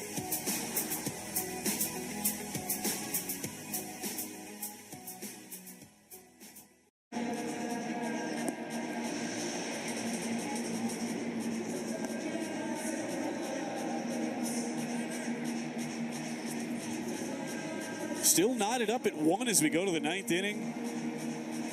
Good amount of fans still here at the park as we near 10 o'clock local time on a Saturday night. Been such a fun, well-run tournament so far. Just 2 runs though in this game, the nightcap. Here's how they happened, Pat. It was a big moment from Rocco Garza-Gongora to get the scoring started for OU on an 0-2 pitch in the 4th. Yeah, Easton Carmichael led the inning off with a double. Garza-Gongora comes through for the Sooners. And this one, you talk about a no-doubter. Longest ball hit so far at Globe Life in this tournament. 430 feet for Dylan Dreiling in the 4th inning. Both runs coming in that same frame. There have been opportunities since, but we've stayed deadlocked. Well, it's been outstanding defense on both sides. Sooners had something cooking back in the 7th inning. A couple of walks back-to-back to start the frame. And an unbelievable triple play. Jackson Willits was trying to sacrifice bunt, pops the bunt up. Chris Stamos makes a diving catch, throws to second base. Christian Moore touches the bag and tags out the advancing Muddler for the triple play. Ben, as you said, first one for Tennessee since 1997. Wow. Almost 27 years to the day. 5 days away from the 22nd. Good look at both the head coaches a second ago. Tony Vitello for Tennessee, Skip Johnson for Oklahoma. As we go to the 9th, we were wondering what would happen with Dalton Bargo, who has caught in his career. He was the one at the plate, but he is being replaced. It is Charlie Taylor, another catcher option. Redshirt junior, who is back there behind the dish. Fastball too hot for him to handle up high and out of the zone. As Aaron Combs is back out, he had a very efficient 10-pitch 1-2-3 inning and gets the heart of the Oklahoma order. Easton Carmichael, who had that leadoff double in the 4th, ultimately scored. He starts things off. Takes another fastball just out of the zone.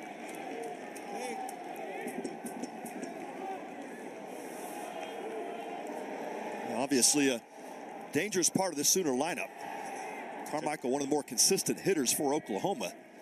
Last year as a freshman, and he has picked it right back up this sophomore campaign. 100%. They did change that. It was a late strike call.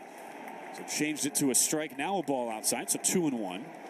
That's so nice for Oklahoma to still have a Carmichael in the program after Braden was a first-team All-Big 12 pitcher last year.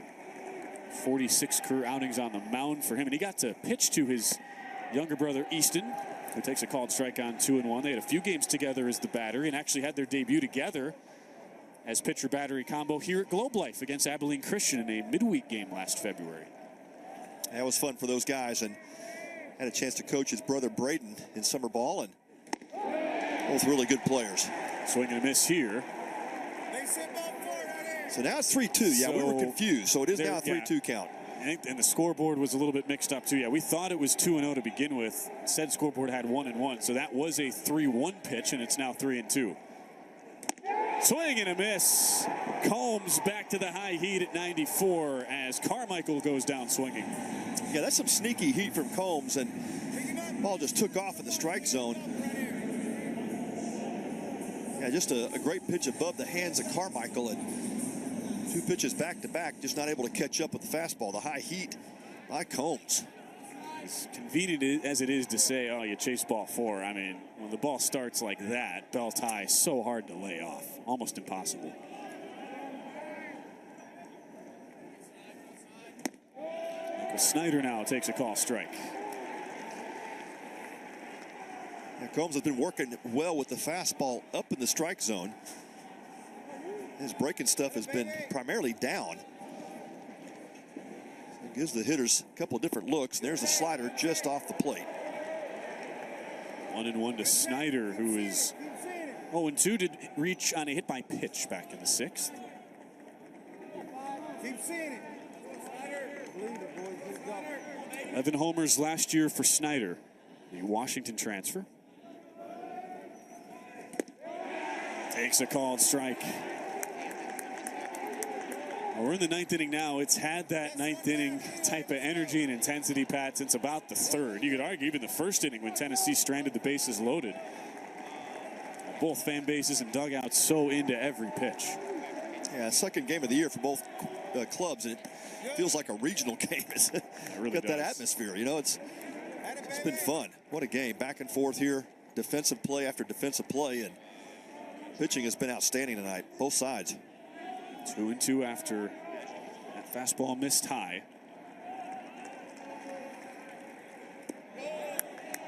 Taking on a curveball low and outside. 3-2.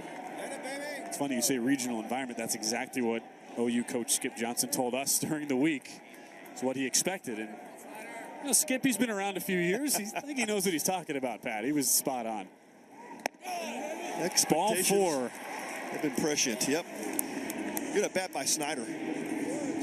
Laid off a couple of good pitches from Combs that were down and away. Good sliders, and then earns the walk. Rocco Garza-Gongora responsible for the only RBI tonight.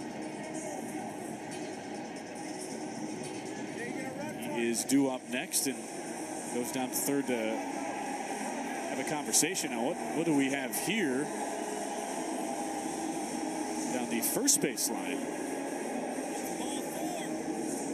We had ball 4 here on the walk to Snyder. Yeah, that was ball 4.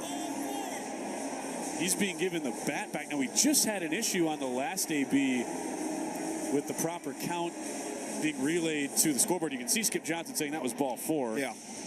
And that was clearly ball 4. What must have been an umpire thing. They'll all come together and check.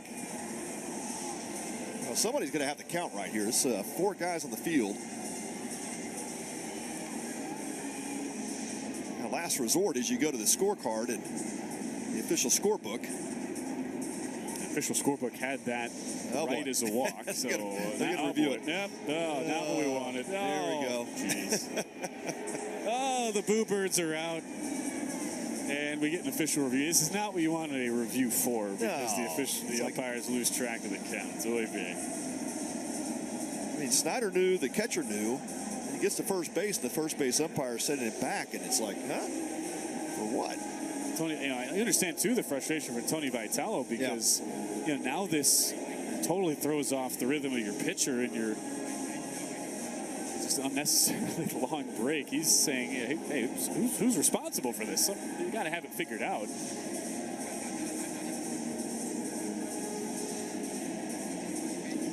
Well, this situation, the pitcher and catcher can continue to stay warm during a review, so Combs is electing to not throw at the moment. Everything about that was so bizarre. I really think the only one who didn't know it was ball 4 was the home plate umpire here.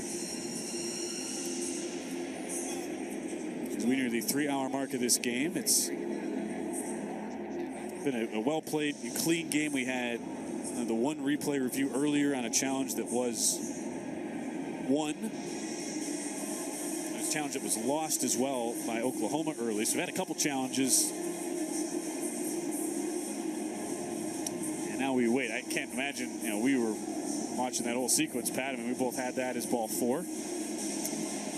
Yeah, and I think the hoodie next to Coach Skip Johnson says chaos. It feels like it's a little chaos at the moment. Led by Reggie Willits, promoted to the hitting coach last year, was the first base coach before that.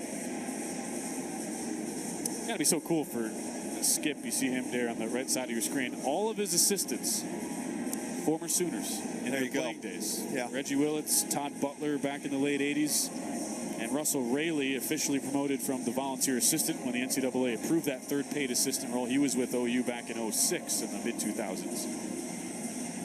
And we go down so cool. Britt Bono and Ryan Gaines, the former Sooner. Meanwhile, for Tony Vitello, a Mizzou guy, played for the great head coach Tim Jamison there at Missouri. And to give a special shout out to Coach Jay. He was a broadcast partner of mine, Tim, when he was taking a couple years off from coaching, and Coach Jay brought back to Mizzou, now the pitching coach there for the Tigers. There you go. The new head coach there, Carrick Jackson. Yep, came over from Memphis. So that's how Tony Vitello got his start, a 02 grad, and his first year as an assistant, coached arguably the most famous Mizzou alum. Well, I guess, there's Max Scherzer and there's Ian Kinsler. You kind of take your pick. Who's more famous? There you go. At least people in Texas, they can make a case for both.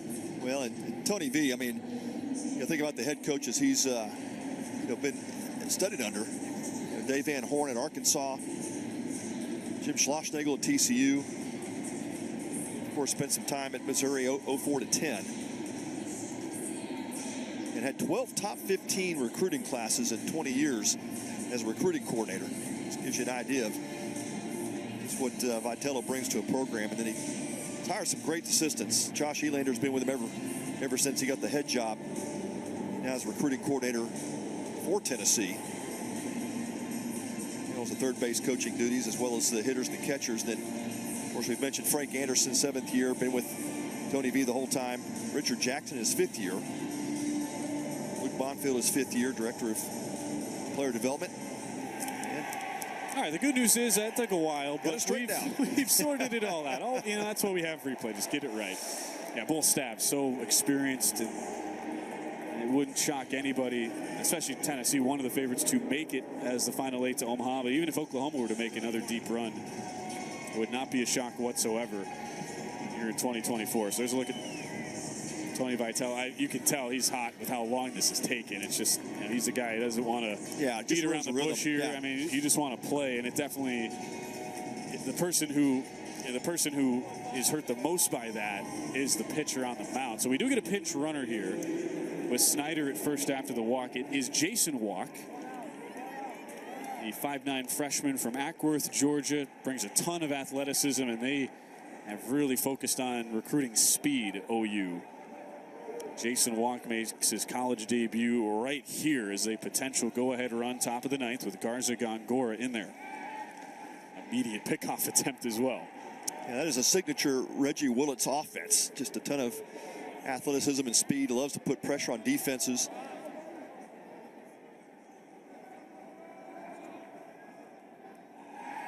Another throw over to first.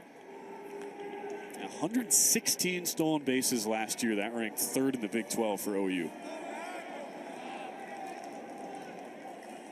With 1 on, 1 out, 1-1 game, top of the ninth. A fake of the steal attempt. Walk stops in his tracks, and it's a ball upstairs. Kind of goes back to what Kendall Pettis is so good at, is that veteran for OU, Pat. It's just, even if you aren't stealing, just creating that discomfort and getting the pitcher to think about you over there.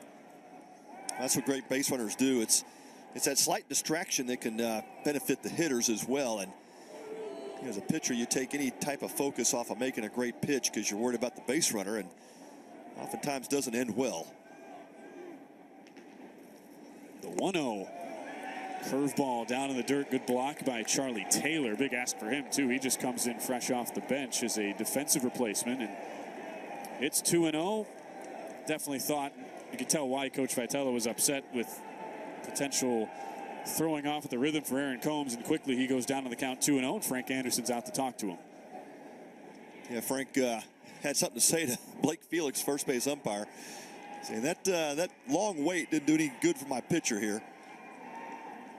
I think kind of a frustrating half inning, too, for Tennessee. It goes back to that crazy play at the end of the eighth where Dylan Dryling's at first after a walk. You had Dalton Bargo up, really talented pinch hitter, and a pitch in the dirt that gets away, but it hit the top of catcher Scott Mudler's shin guard and ricocheted like 90 miles an hour right back to the pitcher Witherspoon, who turns, fires to second, gets the just like you draw it up, 2-1-6 caught stealing. And that really started this whole bizarre sequence here. Here's another look at how that happened. It was just wild in real time. Just watch how fast this ball comes back. Yeah, just shot right back at him, and Witherspoon heads up play, just picked it up without hesitation. As a base runner, I mean, Dryling, what are you going to do? Yeah, what are you going to do? You're hung out. I mean, it's like, what just happened? How'd that work? It's 2-0 to Garza Gongora. Check swing and an offer. 2-1.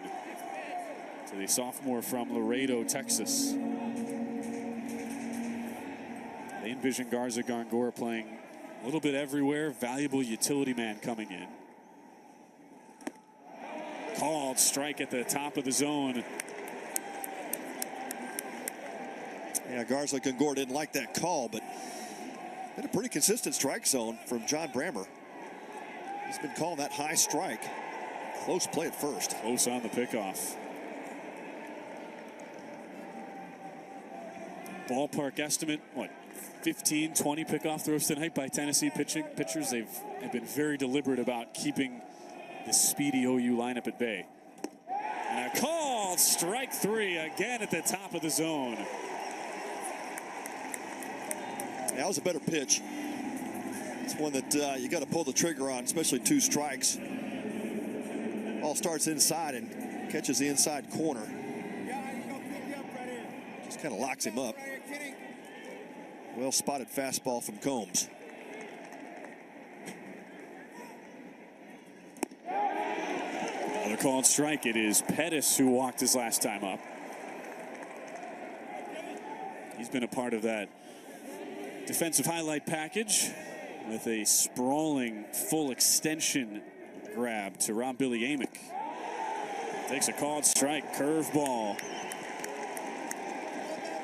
And it's 0-2. Tennessee fans, they've been a little restless this inning with all the delays and the stoppages. Now they come to their feet in a big moment.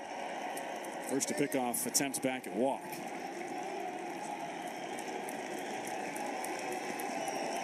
Aaron Combs just has it all working right now.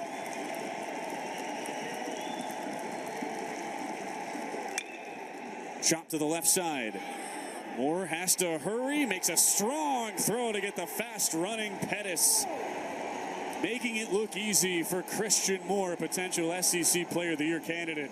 And we go to the bottom of the ninth. 7-8-9 due up for the Vols.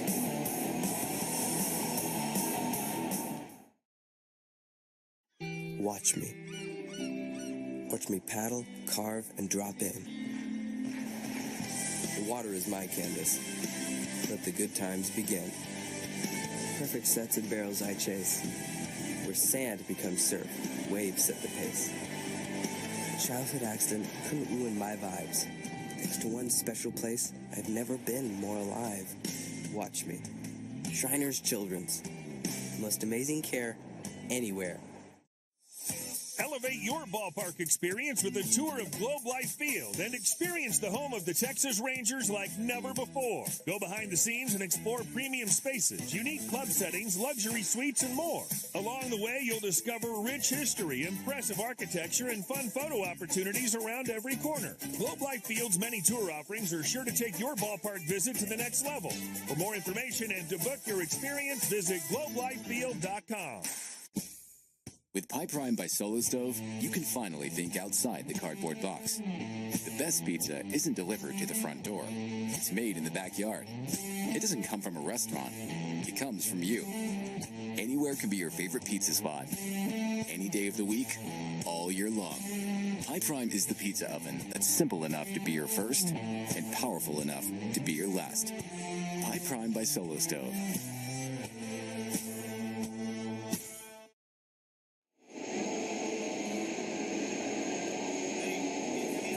It's the bottom of the ninth at Globe Life Field in Arlington, and Kyson Witherspoon out for his 5th inning of relief. A look down at the Tennessee dugout. Still searching for some offense here, Pat. It has been defense and pitching that have dominated the storylines tonight. But now somebody has to score for us to crown a winner here. Eventually, before the end of the night. But yeah, if you like great baseball, this is such a fun this game. is great baseball. Yeah, I know it's a low-scoring game. Fans like to see runs and see bombs, but man, if you have not focused on a great, well-pitched game and then watching these defensive plays all over the field tonight, it's been outstanding. And it is Charlie Taylor. He came on as a defensive replacement for Cal Stark last inning. So a really tough break for Dalton Bargo, who was at the plate to end last inning for Tennessee, coming in, but was at the plate when Dylan Dreiling was caught stealing on a crazy play on what should have been a wild pitch, but it caromed the ball, did right back to the pitcher, Kyson Witherspoon. So Bargo never actually gets an AB. It's Taylor now who digs in. And it's 7-8-9 here in the bottom of the ninth for Tennessee. With the 0-1 curve this time that's in there for a strike. It's been a lot of fastballs and sliders for Kyson Witherspoon, scattering 3 hits and a walk in 4 spotless relief innings in his Division I debut. Yeah, he's been outstanding, and the stuff is there, and Tennessee has not made an adjustment. But tip of the cap to Kyson Witherspoon. He has been nasty. First AB of the year for Charlie Taylor, who digs in. Fresh off the bench. Redshirt junior for the Vols. Gets this ball high, but off the end of the bat to left. Pettis sees it the whole way, comes in, and makes the catch. And Witherspoon at this point, that was his 67th pitch, and still looks pretty good. Velocity hasn't dipped a whole lot here, Pat. Yeah, now he extends his outing beyond that of the starter, Brendan Girton. Girton went 4 innings now, Witherspoon 4 1/3, and yeah, you're right, he still looks strong. I mean, there's been no tick in his velocity moving down. And the breaking ball's just gotten sharper as he's kind of settled in. Pumps in that slider. His slider was a little bit spotty to start. And worked in and out of trouble. Gave up a couple hard balls. There were runners on base each of his first 2 innings. Actually, first 3 innings, but has really settled down since then. Fastball high and inside to Reese Chapman. 0 for 2 with a walk today in his first hitting appearances of the season after being a defensive sub last night. Now Witherspoon's just locked in, and fastball still tripping that 94 mark. Out straight back as it's 1-2. Anybody in the Vol lineup dangerous, but the way they're set up tonight, particularly Pat, you're thinking as soon as they get back to the top of the order, if they come up, starting with Ensley and a runner on, you really get nervous if you're an OU fan. You have to love Witherspoon getting ahead of these counts. Although it's evened up, 2-2 as the fastball misses high. Yeah, there's just a ton of power up and down this Vol lineup, and yeah, no easy outs. It's as deep as any team in the country. The 2-2. In the dirt, back to the slider. Didn't quite catch that one out of the hand, and it's a full count. Yeah, Witherspoon just got a little short with that slider.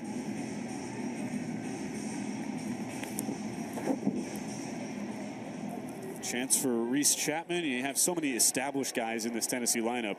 If you're a guy like Chapman fighting for playing time, can you prove you belong in big spots like this? Just outside, tried to backdoor him with the slider. Great eye by Chapman as he walks for the second time, and it's a one-out base runner for Tennessee. Yeah, Mudler tried to buy that pitch and pull it back into the zone, but it was off the plate by about a ball or two, and called by home plate umpire John Brammer. So Chapman reaches.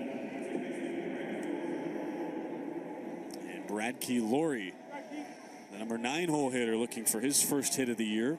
0 for 5 as I have a walk and an RBI so far. Watches this fastball up high.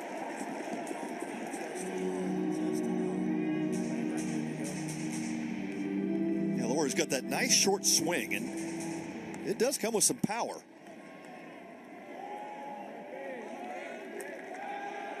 Pick-off throw there. Chapman not taking a big lead. He only stole 1 base last year. And limited action off the bench. And Laurie does have the pop, a guy who won a JUCO World Series before transferring in.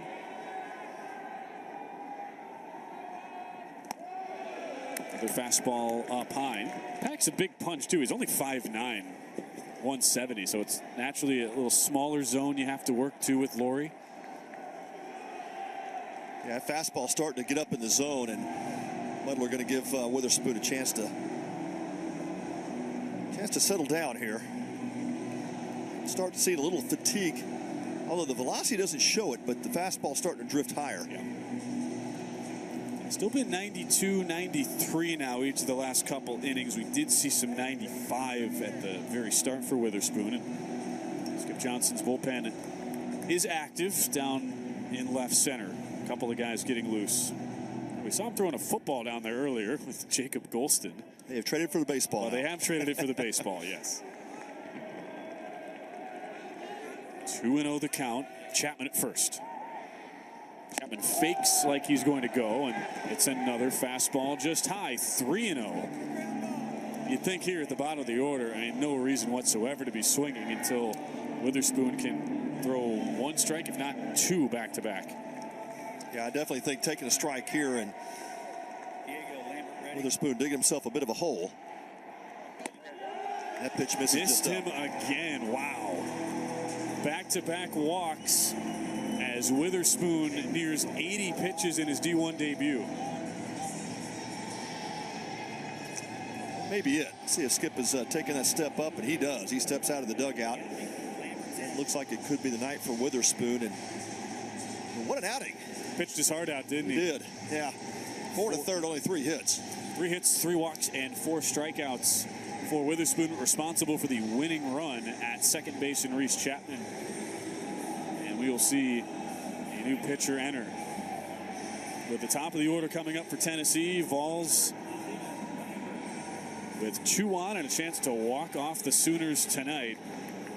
And Oak U will turn to a big armed righty. It's Ryan Lambert. They're really excited about him transferring in from Missouri State. He's touched 100 with the fastball.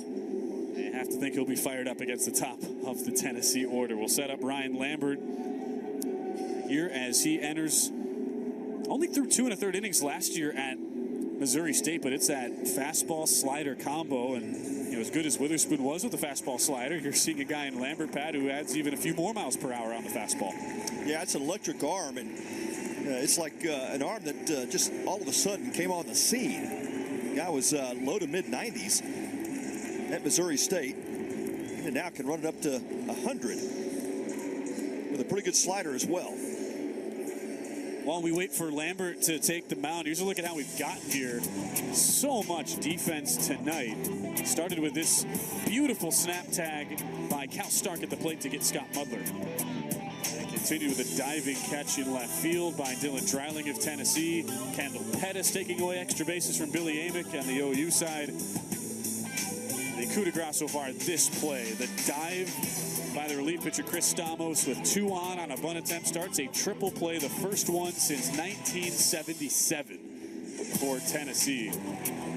Defense has been the story, and we've only had even this defensive play too. Almost forget Pat. This gets lost in the shuffle. The play off the shin guard of Scott Mudler, and Kyson Witherspoon throws out Dreiling, and here's how we had the 2 runs. Garza Gongora up the middle, and then a solo bomb by Dreiling for our only runs of the game. It's just a well-played game. Both teams, a competitive game. The pitching has been incredible tonight. Both starts. Girton strikes out 9. Witherspoon picks him up 4 1/3, strikes out 4. Flip it over to the Tennessee side, and Drew Beam was everything as advertised. 5 2/3, 7 hits, only 2 punch-outs. Followed up by Marcus Phillips, Chris Stamos, and Aaron Combs. Combs has been outstanding with 3 punch-outs in 2 innings.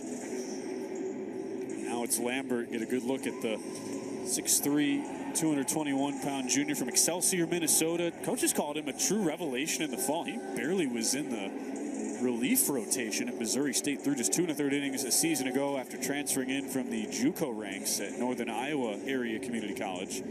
Only got in 5 games, and he goes to OU with the promise of working with a great pitching mind in Skip Johnson, but a super deep team. I mean, nothing's guaranteed at all, and he shows up to fall, and he's touching 100. Now here he is in his OU debut, first appearance, and it's in a 1-1 game trying to avoid a walk-off from happening against a really tough top of the order. Hunter Ensley 2 for 4 today after a 1-5 opening night last night, digging in.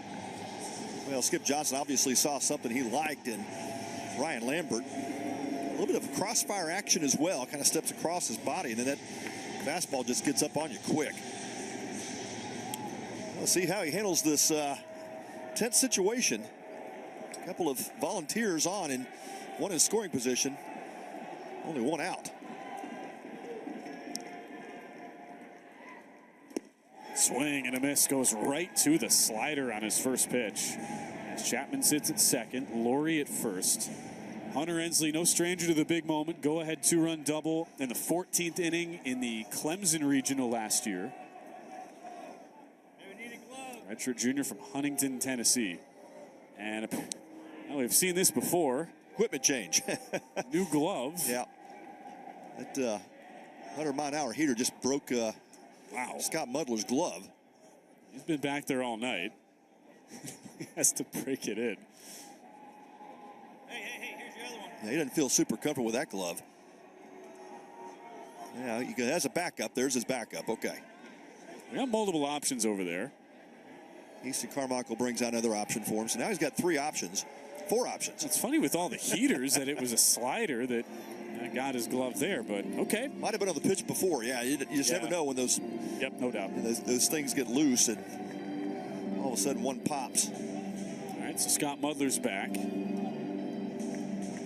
See how he looked here. This is the last pitch. Yeah, he felt it. Yeah, he saw it go on that slider there, but he's back. 0-1. Back to the slider just inside. 1-1 to Hunter Ensley. The other glove replacement was not by choice. It was forced on a relief pitcher, Chris Stamos, right when he came in. That got Tony Vitello's blood boiling in the Tennessee dugout. Foul back. It has been all sliders so far to Hunter Ensley. They're primed for a surge onto the field. Ready. Well, Hunter Ensley has to deliver first. Get the scouting report on Lambert. So the guy can top out at 100. Comes in a high pressure situation, throws 3 straight sliders. The 1-2. Swing and a miss, right back to the slider. Ryan Lambert in his Oklahoma debut gets Ensley to swing and miss. And that was just filthy. This one starts off the plate away, even breaks further away. It fools Ensley. 87-mile-an-hour slider. He saw 4 in a row. What will Blake Burke see, who took out his anger after an 0-8 start to the season with a blistering base hit? That almost nailed Kyson Witherspoon in the head his last AB. Big swing there. And again, a slider, 87 miles an hour. It's Chapman at second, Laurie at first. Infield playing Burke to pull as Jackson Nicholas is about 10 feet into the right field grass. And you have Jackson Willits right behind the bag at second.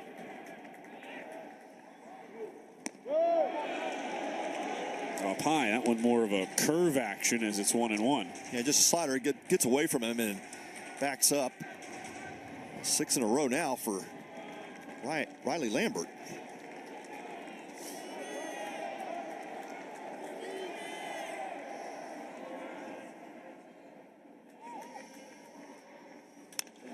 Foul back as the crowd comes to a hush. So much emotion, so much intensity as we go into the 9th inning. And a game that has felt like maybe a preview of a regional type game. Look at the OU fans making noise as they try to get us to extras. 1-2 to Blake Burke, the winning run at second base. Line foul as he stays on yet another slider. Tennessee bench ready to explode. OU willing on their new reliever Ryan Lambert, the transfer from Missouri State, as he looks in.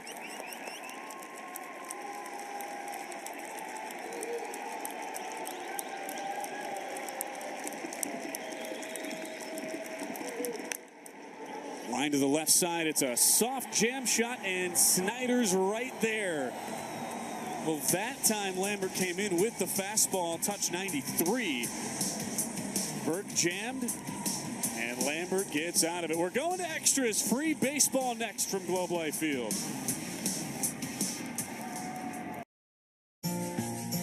Everyone deserves a healthcare partner who's there for what matters.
We've had a little bit of everything already, Pat. Now it's free baseball. There you go. 1-1 to the 10th. Yep. These guys don't get paid overtime. That's okay. It is okay. Been a great game, and as you see here in the line score, a run apiece, 7 hits for the Sooners, 6 for Tennessee. Just not a lot of hits to come by with the way these pitching staffs has handled both of these offensive lineups. So far, two teams have had their opportunities, but a combined 1 for 14 with runners in scoring position. Now Scott Mudler set to lead off. He's had a busy night, hasn't he? Especially behind the dish, and it's a third inning of work now for Aaron Combs.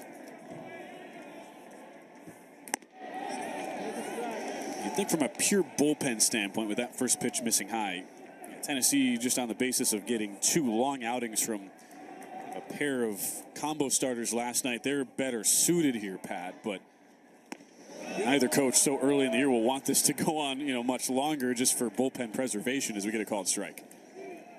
Yeah, both teams in the game tomorrow, and Tennessee in much better shape as far as the number of arms used. Holmes only 31 pitches coming into the inning, so I think you could probably get maybe 1 or 2 more out of him. Little excuse me hack from Mudler as it goes to 1-2. Tennessee plays the night game tomorrow night. So they're not really worried about how long this goes, but OU in exactly 12 hours will have first pitch. They're going to have to sleep quick. Yeah. Up and in on 1-2. I mean, I know Brant Freeman and Ty Harrington, I think they're already in their bathrobes back at the hotel. They're just settling in. They're watching us. I mean, they got the cucumbers on the eyes, ready to go to bed. Man. Short night for the Sooners. Fisted foul as it stays 2-2. That's a tough schedule. And, of course, you got the intensity of the game itself. And so just from a mental standpoint, not a lot of recovery time.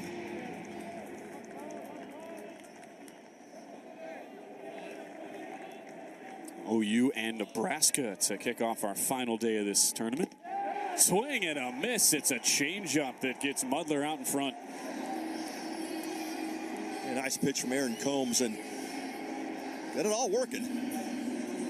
Fastball's been electric. Nasty changeup there. That breaking ball has been really good. You're not quite the 17 strikeouts the Tennessee staff had yesterday, but 7 now tonight. 4 of them have come from Aaron Combs. Jackson Willits takes a fastball high. He was the one who will go down in the unfortunate part of the record book. He popped a bunt into a triple play his last time up, the first for Tennessee in almost 27 years. Fastball high and outside. Well, when you talk to all these head coaches throughout the week, they all talk about the importance of getting off to a great start, of course, but then it's really looking at players and roles and responsibilities, especially in your bullpen. Skip Johnson talks about, hey, we know we've got great arms, but then how do they react? How do they respond in game-like situations? And that's why this tournament here, the Shriners Showdown, is so important for these teams to really figure out how are things going to settle out with their players competing. But also Tony Vitello says, hey, I've got a bunch of arms down there throwing 95. I got to figure out which guys can really compete and do well. It's a 4-pitch walk as Combs reaches 40 pitches on the night. Hey, you can't rely on the old once every 27-year triple play. Hadn't happened since it was 1997 that Tennessee last turned on. Yeah, you can't really count on that every night. And Willits reaches base, his second walk of this tournament, as it sets up Jackson Nicholas. Man, you look at the mentality piece of it too. Like a guy like Aaron Combs, he's throwing great in this situation, and it really is kind of a closing type situation. So could he be the guy? Could he be the next closer for the Vols? Certainly there's 2 or 3 candidates down there, but he is making a good bid for it tonight. It's a curveball in for a strikeout. When you limit opponents to a 187 batting average against, even if those weren't necessarily high leverage moments, you're at least setting the groundwork and proving you can step into that role. Yeah, the numbers are backing up the stuff, certainly. And then, of course, when you're talking about back-end bullpen guys, it really does get down to can they handle the stress and the pressure of these late inning situations. And so that's what you're looking for. Is he a mentality fit? With Willits at first after the walk, that was something Combs did not do much of at all last year.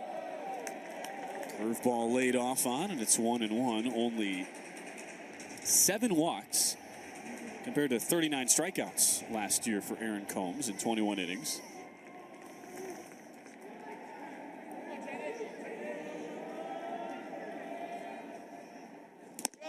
Up high with a fastball. Nicholas, a big opportunity here as he's looking to turn things around this season. Had a great 2022, a freshman All-American, and then just never got it going last year. .234 with 78 strikeouts. Has put in a ton of work in the offseason. He digs in right now.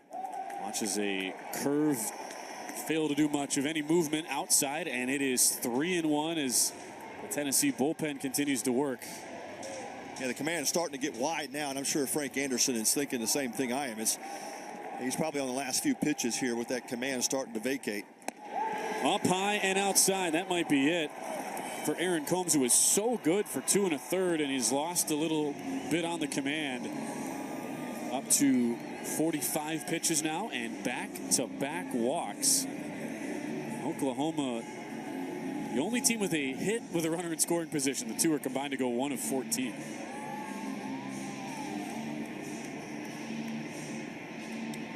For now, no call out there yet. We saw a look down there a second ago. No steps out of the dugout, and Charlie Taylor with the mound visit. Now Oklahoma will use an offensive timeout. Matt Dallas, a really highly regarded freshman recruit from Arlington, Tennessee. He is the lefty down there, loose in the pen. Tennessee takes that timeout. There's Tony Vitello, the Vol head coach, looking on. John Spikerman about to come up. You have a lefty on deck. Spikerman can hit both ways.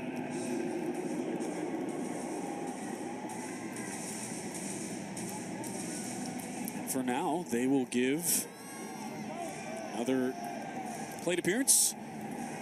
Batter face to Aaron Combs. Vitello keeps him in. This is his 47th pitch. Swing and a miss. Spikerman trying to send one to Frisco. They got that elevated fastball and just above his hands.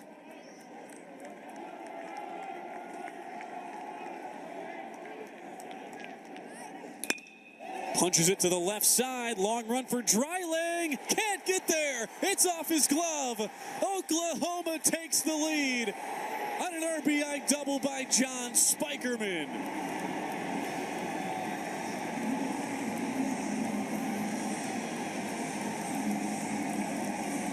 It looked like kind of a half swing by Spikerman. Might have been fooled on the pitch, but made a great adjustment. Yeah, just kind of went down and got it. Not a full swing, but just enough to get it past Dreiling in left field. Good back up there by Hunter Ensley, the center fielder, coming over to cut it off, but not before Jackson Willits rounds third base and puts the Sooners on top. They regain the lead here in the 10th inning. The Vols gamble. They keep in Combs one more batter, and even though it was a good pitch by Combs, Spikerman, you're talking a matter of inches. It was a great effort by Dreiling on the full sprint. Just caught the edge of his glove. The ball was too high for him to dive there, Pat. So again, you're talking about a matter of inches. And in a game where so many amazing defensive plays were made, Dreiling couldn't quite come up with another. It will be the lefty the Vols go to in Matt Dallas, having given up the lead. But now you try to keep it a one-run game. Yeah, this has been a game of inches, especially with the defense. A couple of tremendous plays in the field, a couple of diving plays. Time Dreiling looked like he had a pretty good beat on it, but could not quite catch up to it. Just looking to, and you go back to the game log for Aaron Combs, never threw more than 32 pitches in a game. That ball he served up, the 48th he was throwing tonight, and we'll get one more look at just how close Dylan Dreiling came to making that catch on the full run. Yeah, he read it well. Had a good jump off the bat. That ball did tick his glove. You're right. Right off the end of his glove, and Hensley, a good job of getting it back into the infield to hold the Sooners to one run. And great camera work. A couple of different angles where that ball just ticks off the end of Dreiling's glove.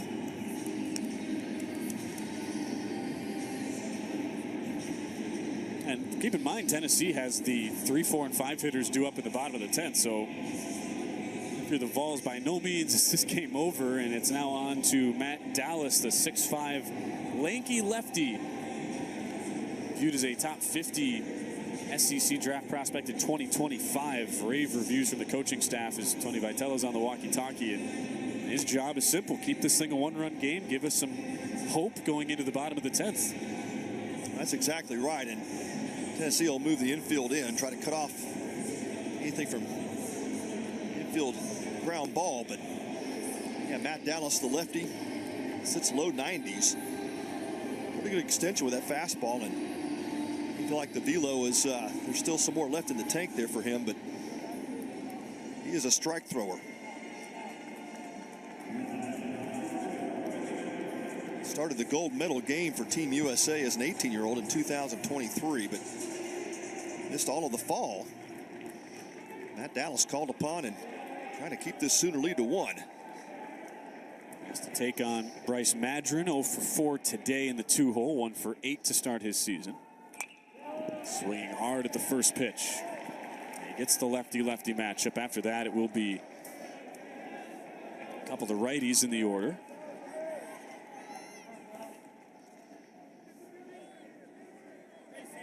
Madron just looking for contact here, something hard through the infield or deep into the outfield.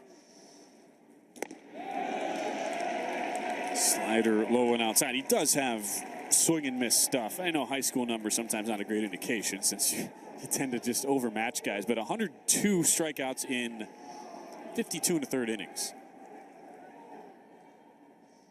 No matter what level you're at, that's really impressive. And he gets a slider again. So tough for those lefties to pick that up, and it's 1-2.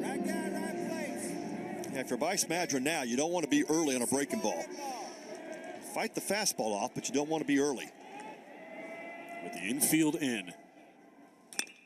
Jam shot, it's right at Burt, comes home, and it is in time. More tremendous defense as Tennessee nabs down a second OU runner at the plate. Yeah, great play. That time a throw right on the money from Blake Burke. This time to Charlie Taylor. Snap tag by Taylor at home plate. Jackson Nicholas thinking he got underneath the tag. Not happy with the call, but there's going to be a review here again. This is the umpiring crew calling the replay themselves, so Brammer will take another look at it, but boy, awfully close at home plate. Maybe the question is, did Nicholas's hand get underneath the tag of Taylor? Yeah, he tagged it pretty high on the shoulder. You know, when you look at that, yeah, it might be. You have reason to believe. You understand why Nicholas is fuming at that call. Exactly right. I think he beat it. I think that hand was on the plate by the time that tag got him in the top of the shoulder. Think about, too, how we got to this point. Cal Stark, who made the brilliant snap tag as the starting catcher today, he was pinch hit for in the bottom of the 8th by Dalton Bargo, but Bargo didn't even have an AB because while he was up there, Dylan Dreiling got caught stealing, but that forced the hand of head coach Tony Vitello. He had to go to another catching option, and Charlie Taylor is brought in off the bench, and it's still a really solid option, but just maybe a half-second bat slower on that snap tag than maybe even a 0.2 of a second slower than Cal Stark was on his, and that probably the difference there if they do overturn this. Nicholas got a great jump at third base. I mean, he was going regardless. Anything hit on the ground, and that ball was put in play. He was off and running, and certainly looked like the angle that we saw that his hand may have slipped in underneath the tag, but umpiring crew will take a look at any angle they have offered to them to try to confirm whether Nicholas beat the tag or not. Our third and final game of the night, game 6 of 9 this weekend. They are keeping Matt Dallas busy at work, keeping him loose out there, which is always the smart strategy as we have this review led by John Brammer, our home plate umpire. Well, obviously a huge call. This would add an insurance run for OU and keep that out off the board. Spikerman at third base. Less than 2 outs. That's dangerous.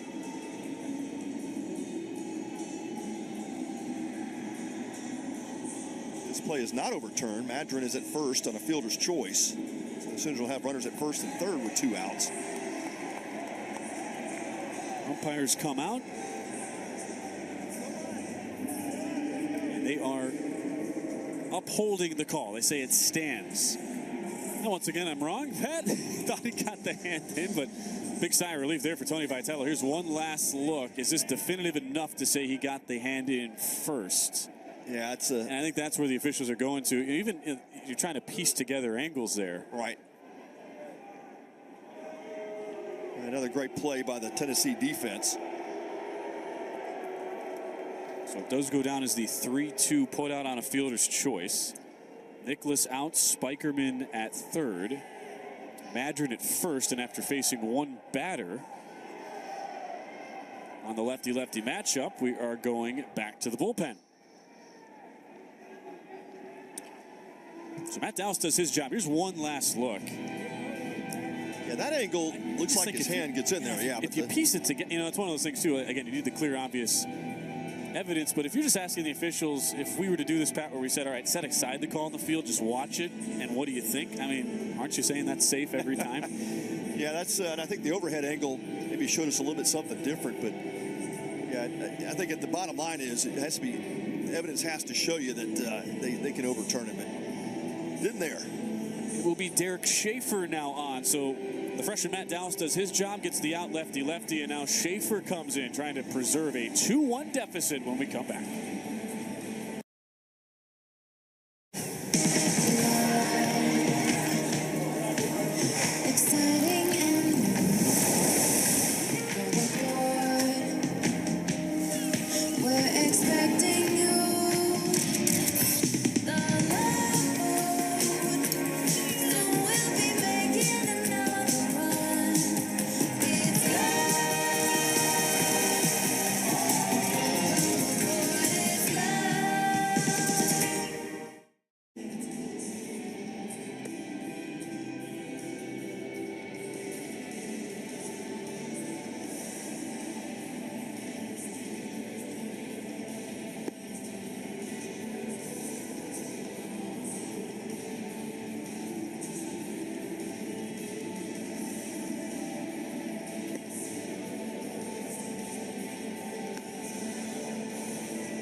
From one freshman to another, the lefty Matt Dallas in his debut gets the out on a bang-bang play at the plate, and out's another freshman from Cave Creek, Arizona, Derek Schaefer, who had an unbelievable fall. Fields his position well, really calm on the hill for it. Coach Tony Vitello really high on this kid from Arizona, and they throw him into the mix here, Pat, in a 2-1 game. Yeah, one of those players that Vitello said has a big future ahead, and called him mature beyond his years, and just has a huge ceiling. But put up in a pinch situation here. Sooners in the corners. The freshman from Arizona with a fastball that sits low 90s. Outstanding slider as well. And as you mentioned, Ben had a great fall. Good command and really showed well. He takes on Easton Carmichael with 2 still aboard. Big wave and a miss at a 91-mile-an-hour fastball. Oklahoma understanding with the heart of the Vols order up next. Moore, Peebles, and Amick would love to add in a insurance run after John Spikerman had the go-ahead double. Runner goes as Carmichael pops it foul. Having a good day at the plate, 2 for 4. You can understand why they put the hit and run on there with a guy they can rely on to make contact. Yeah, probably more like the run and hit if Carmichael got something good to swing at. But yeah, Madron with a big jump at first. Schaefer is pretty good at holding runners on, but that time Madron got a big jump. 0-2 to Carmichael. There is the throw now going back. We've seen a lot of these young, talented arms, Pat, go with that fastball slider combo. It's funny how, just in a small sample, you see several guys with very similar arsenals, and they all execute it well. And another guy on the move and another foul off. It's not like you get the opportunity if you don't have the goods to make people miss or get them out in front, and Schaefer certainly has that. Yeah, that 93-mile-an-hour fastball came back over the plate. They caught too much of it for an 0-2 pitch.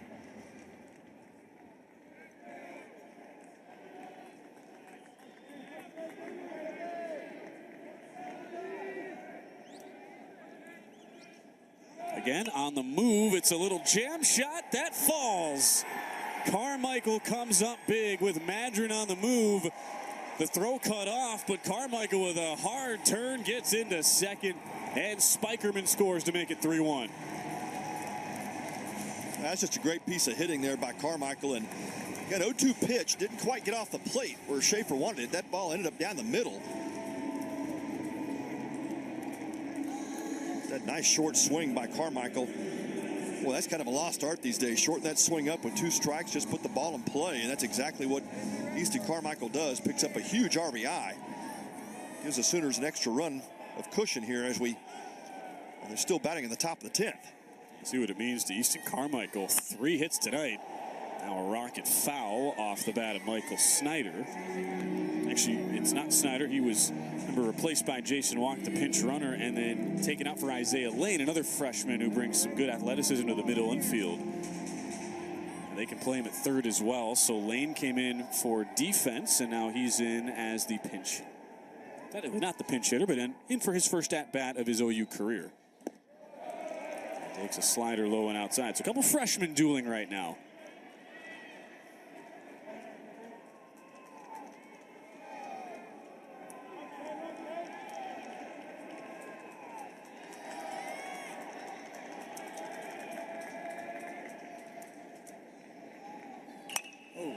Fouled off on 1-1, and that earned run charge to Aaron Combs. Started this inning, just ran out of a little gas. Back-to-back walks, then the double to Spikerman to put OU up 3-1. And Carmichael singling and taking second on the throw, sending Madron to third.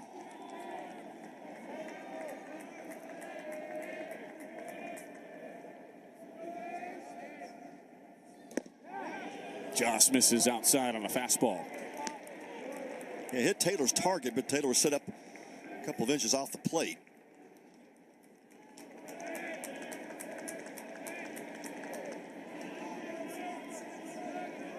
From Chula Vista, California, just south of San Diego, Lane digs in on a 2-2. Holds up. On another slider running out of the zone. 3-2. Impressive first AB for Lane. Yeah, good hold there. That was a nasty slider from Schaefer.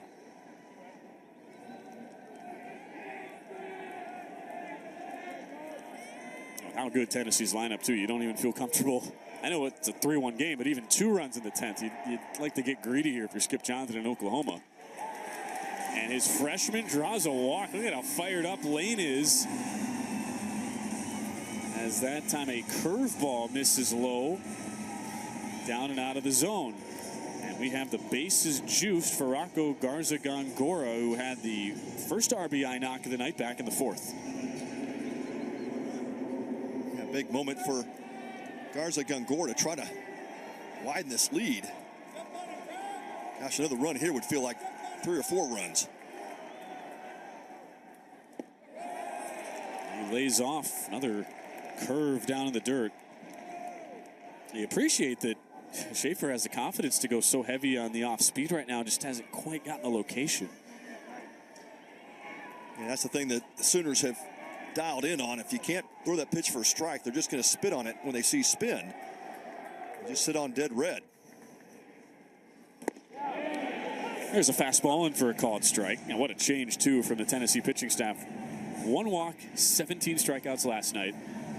Tonight, 6 free passes to 7 Ks. The discipline of Oklahoma has just been remarkable.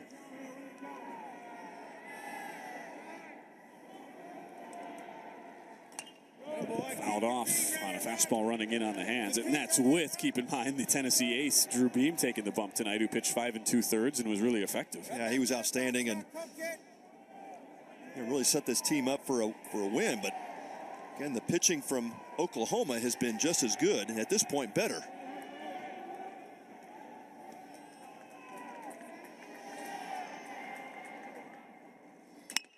Chop to the left side, long run for more. He can't get there. 1 run is in. Carmichael scores, and it's another big knock for Garza-Gongora to make it 5-1.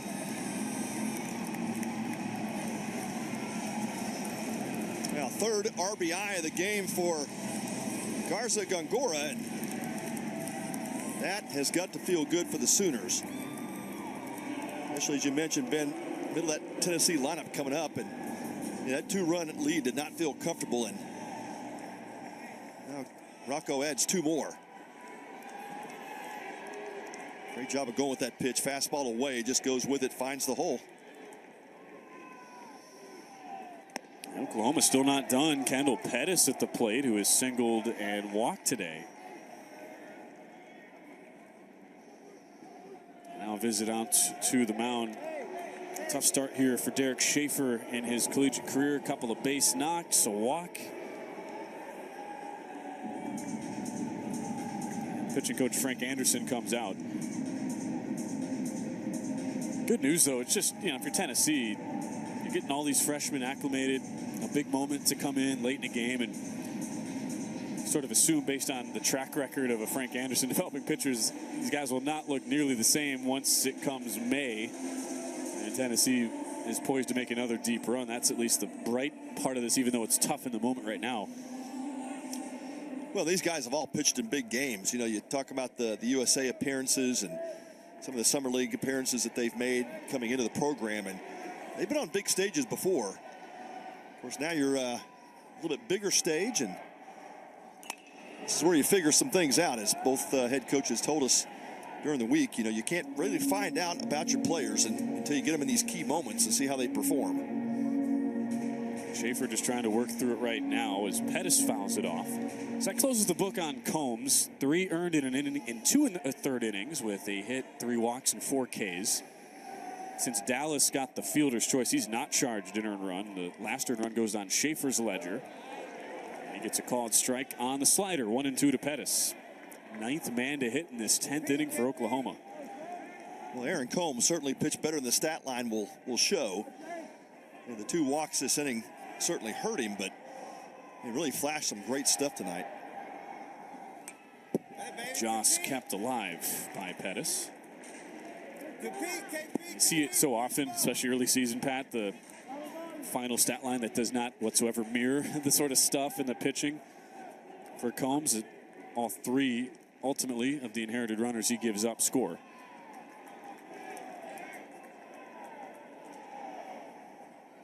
Runners on the move, and it's a swing and a miss. Pettis out front, back to the slider, and Schaefer gets his first out at the D1 level. But a huge inning. John Spikerman with the RBI double off Aaron Combs to give OU the lead. Spikerman would come around to score as well, as it's a 4 spot for the Sooners, a 5-1 lead as we go to the bottom of the 10th.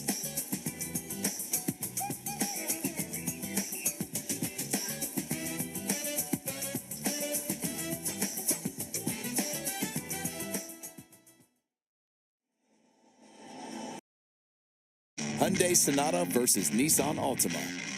Look what Sonata has and what Altima doesn't. Hyundai Sonata wins every time.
Well, tough 10th inning if you are a Tennessee fan. A crooked number for Oklahoma. They put up 4 on the Vols to take a 5-1 lead going to the bottom half.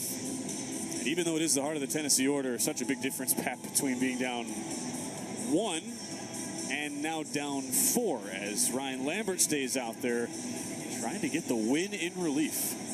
Yeah, big offensive inning for the Sooners, and a couple of clutch hits. You mentioned Spikerman, but then Easton Carmichael with a double, and Rocco Garza Gongora with a single. 3 RBI in the night for him, and Sooners a commanding lead now as we head to the bottom of the 10th.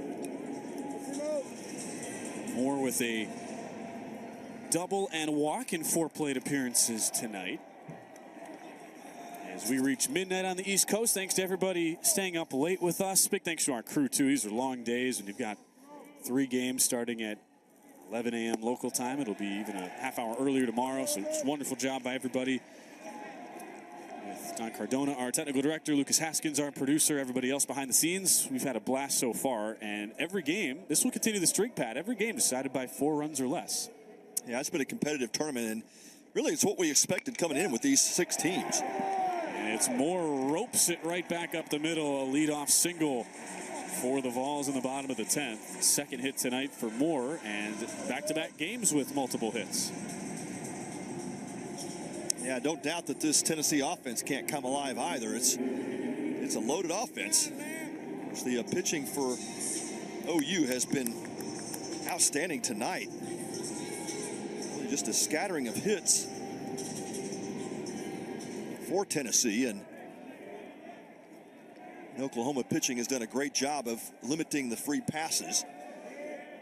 6 on the night, but they have worked around those really well. Someone skips in the dirt. Yeah, by no means is this thing over, and you know Skip Johnson is aware of that. He's looking down the line at Ryan Lambert, trying to get the win. He does have multiple guys up, getting loose, at least one throwing on the mound down in left center. And a step off, Tennessee arguing there should have been a balk there, but looked like Lambert did the proper thing, stepping off before he twitched over to first. Yeah, Muddler out to make sure his pitcher's focused on the right thing here. Yeah. Obviously, you got, runner like Moore at first base with a lot of speed, but that run doesn't mean a thing. The priority here is focus on the hitter. As I look down at the pen, mentioned a couple guys throwing. Brad Pruitt, freshman, who has really good potential the team is high on, as well as Jet Lotus, a vet, senior from UConn, Oklahoma. So a couple options, and now we've got communication problems on the old pitch comm. So we get that fixed. Yeah, I said, Pat, we continued our streak of every game being decided by 4 runs or less. I don't think we're going to keep our streak going of every game sub 4 hours. Yeah, I mean, we were at like sub 3:15 every game, but I mean, it's college baseball. We recognized we were on a nice heater there. It was due to end. It's obvious those batteries only last about 3 hours and 45 minutes. Yeah. They're testing it over in the dugout. All right. Okay, so Skip Johnson has his radio. Still locked in. A 1-0 count to Cannon Peebles, 0 for 3 with a walk tonight.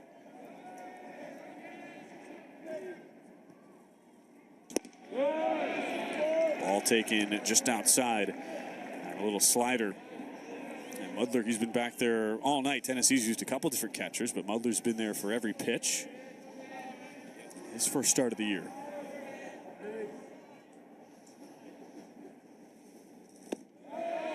Called strike there. Just catches the zone on a 2-0 slider. Yeah, a lot of confidence in that pitch from Ryan Lambert. He has gone back to that slider a lot. A couple of outs and throwing strikes with it.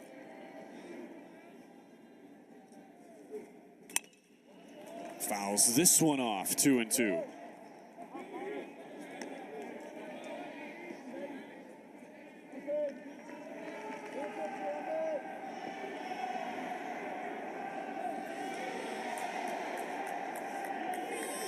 Let's see if he goes right back to that out pitch. Slider's been the pitch for him. Swing and a miss. You're spot on, Pat Combs. It's like you played baseball in the big leagues or something. Slider down and in. A first big outing hit for Ryan Lambert. Well, it's a sharp breaking slider. It's got some great tilt to it going down and into the left-hander Peebles there. And He was tracking fastball. All of a sudden, the thing just bottom drops out of it. That has been Lambert's go-to pitch for outs. Brings up Billy Amick. It's been a tough night at the office. 3 strikeouts, 0 for 4, and he should have had extra bases, but Kendall Pettis made a brilliant play in left field to rob him on a diving catch. Shows you the ups and downs of a baseball season. Amick was awesome in his debut, 2 for 4 with a couple driven in and a homer that snuck inside the foul pole.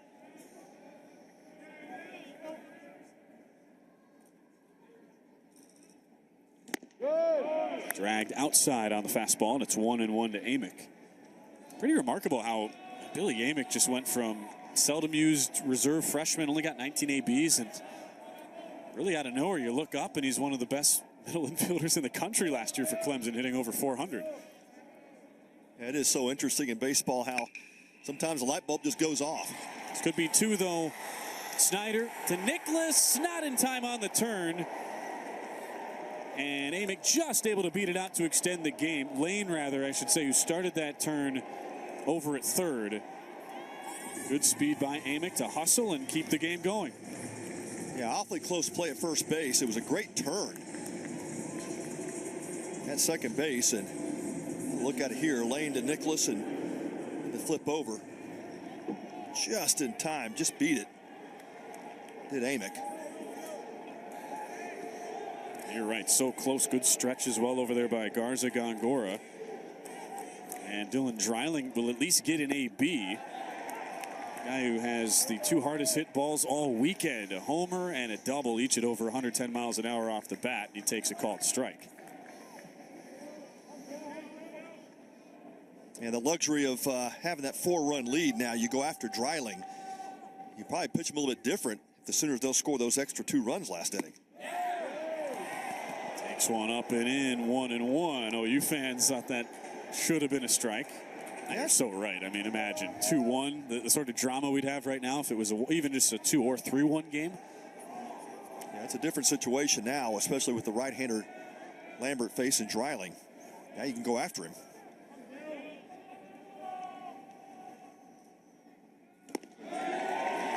Called strike. 1 strike away. Oklahoma desperate to win this one, considering they've got the early wake-up call tomorrow. We're already at 0-1. 1 strike away from a first win of 2024.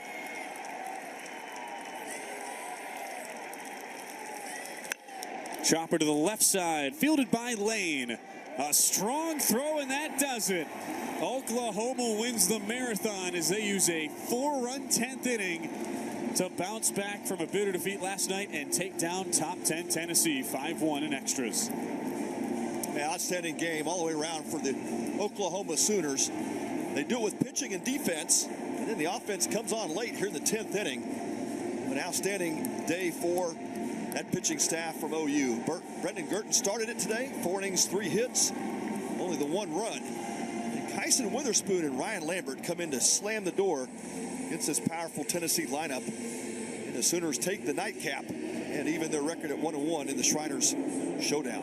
Between Witherspoon and Lambert, 6 strong innings, 4 hits, 3 walks, and 6 strikeouts for 2 guys making their debuts with the Sooners, and that'll make Skip Johnson a happy man. Well, no doubt. With how good both of those guys were.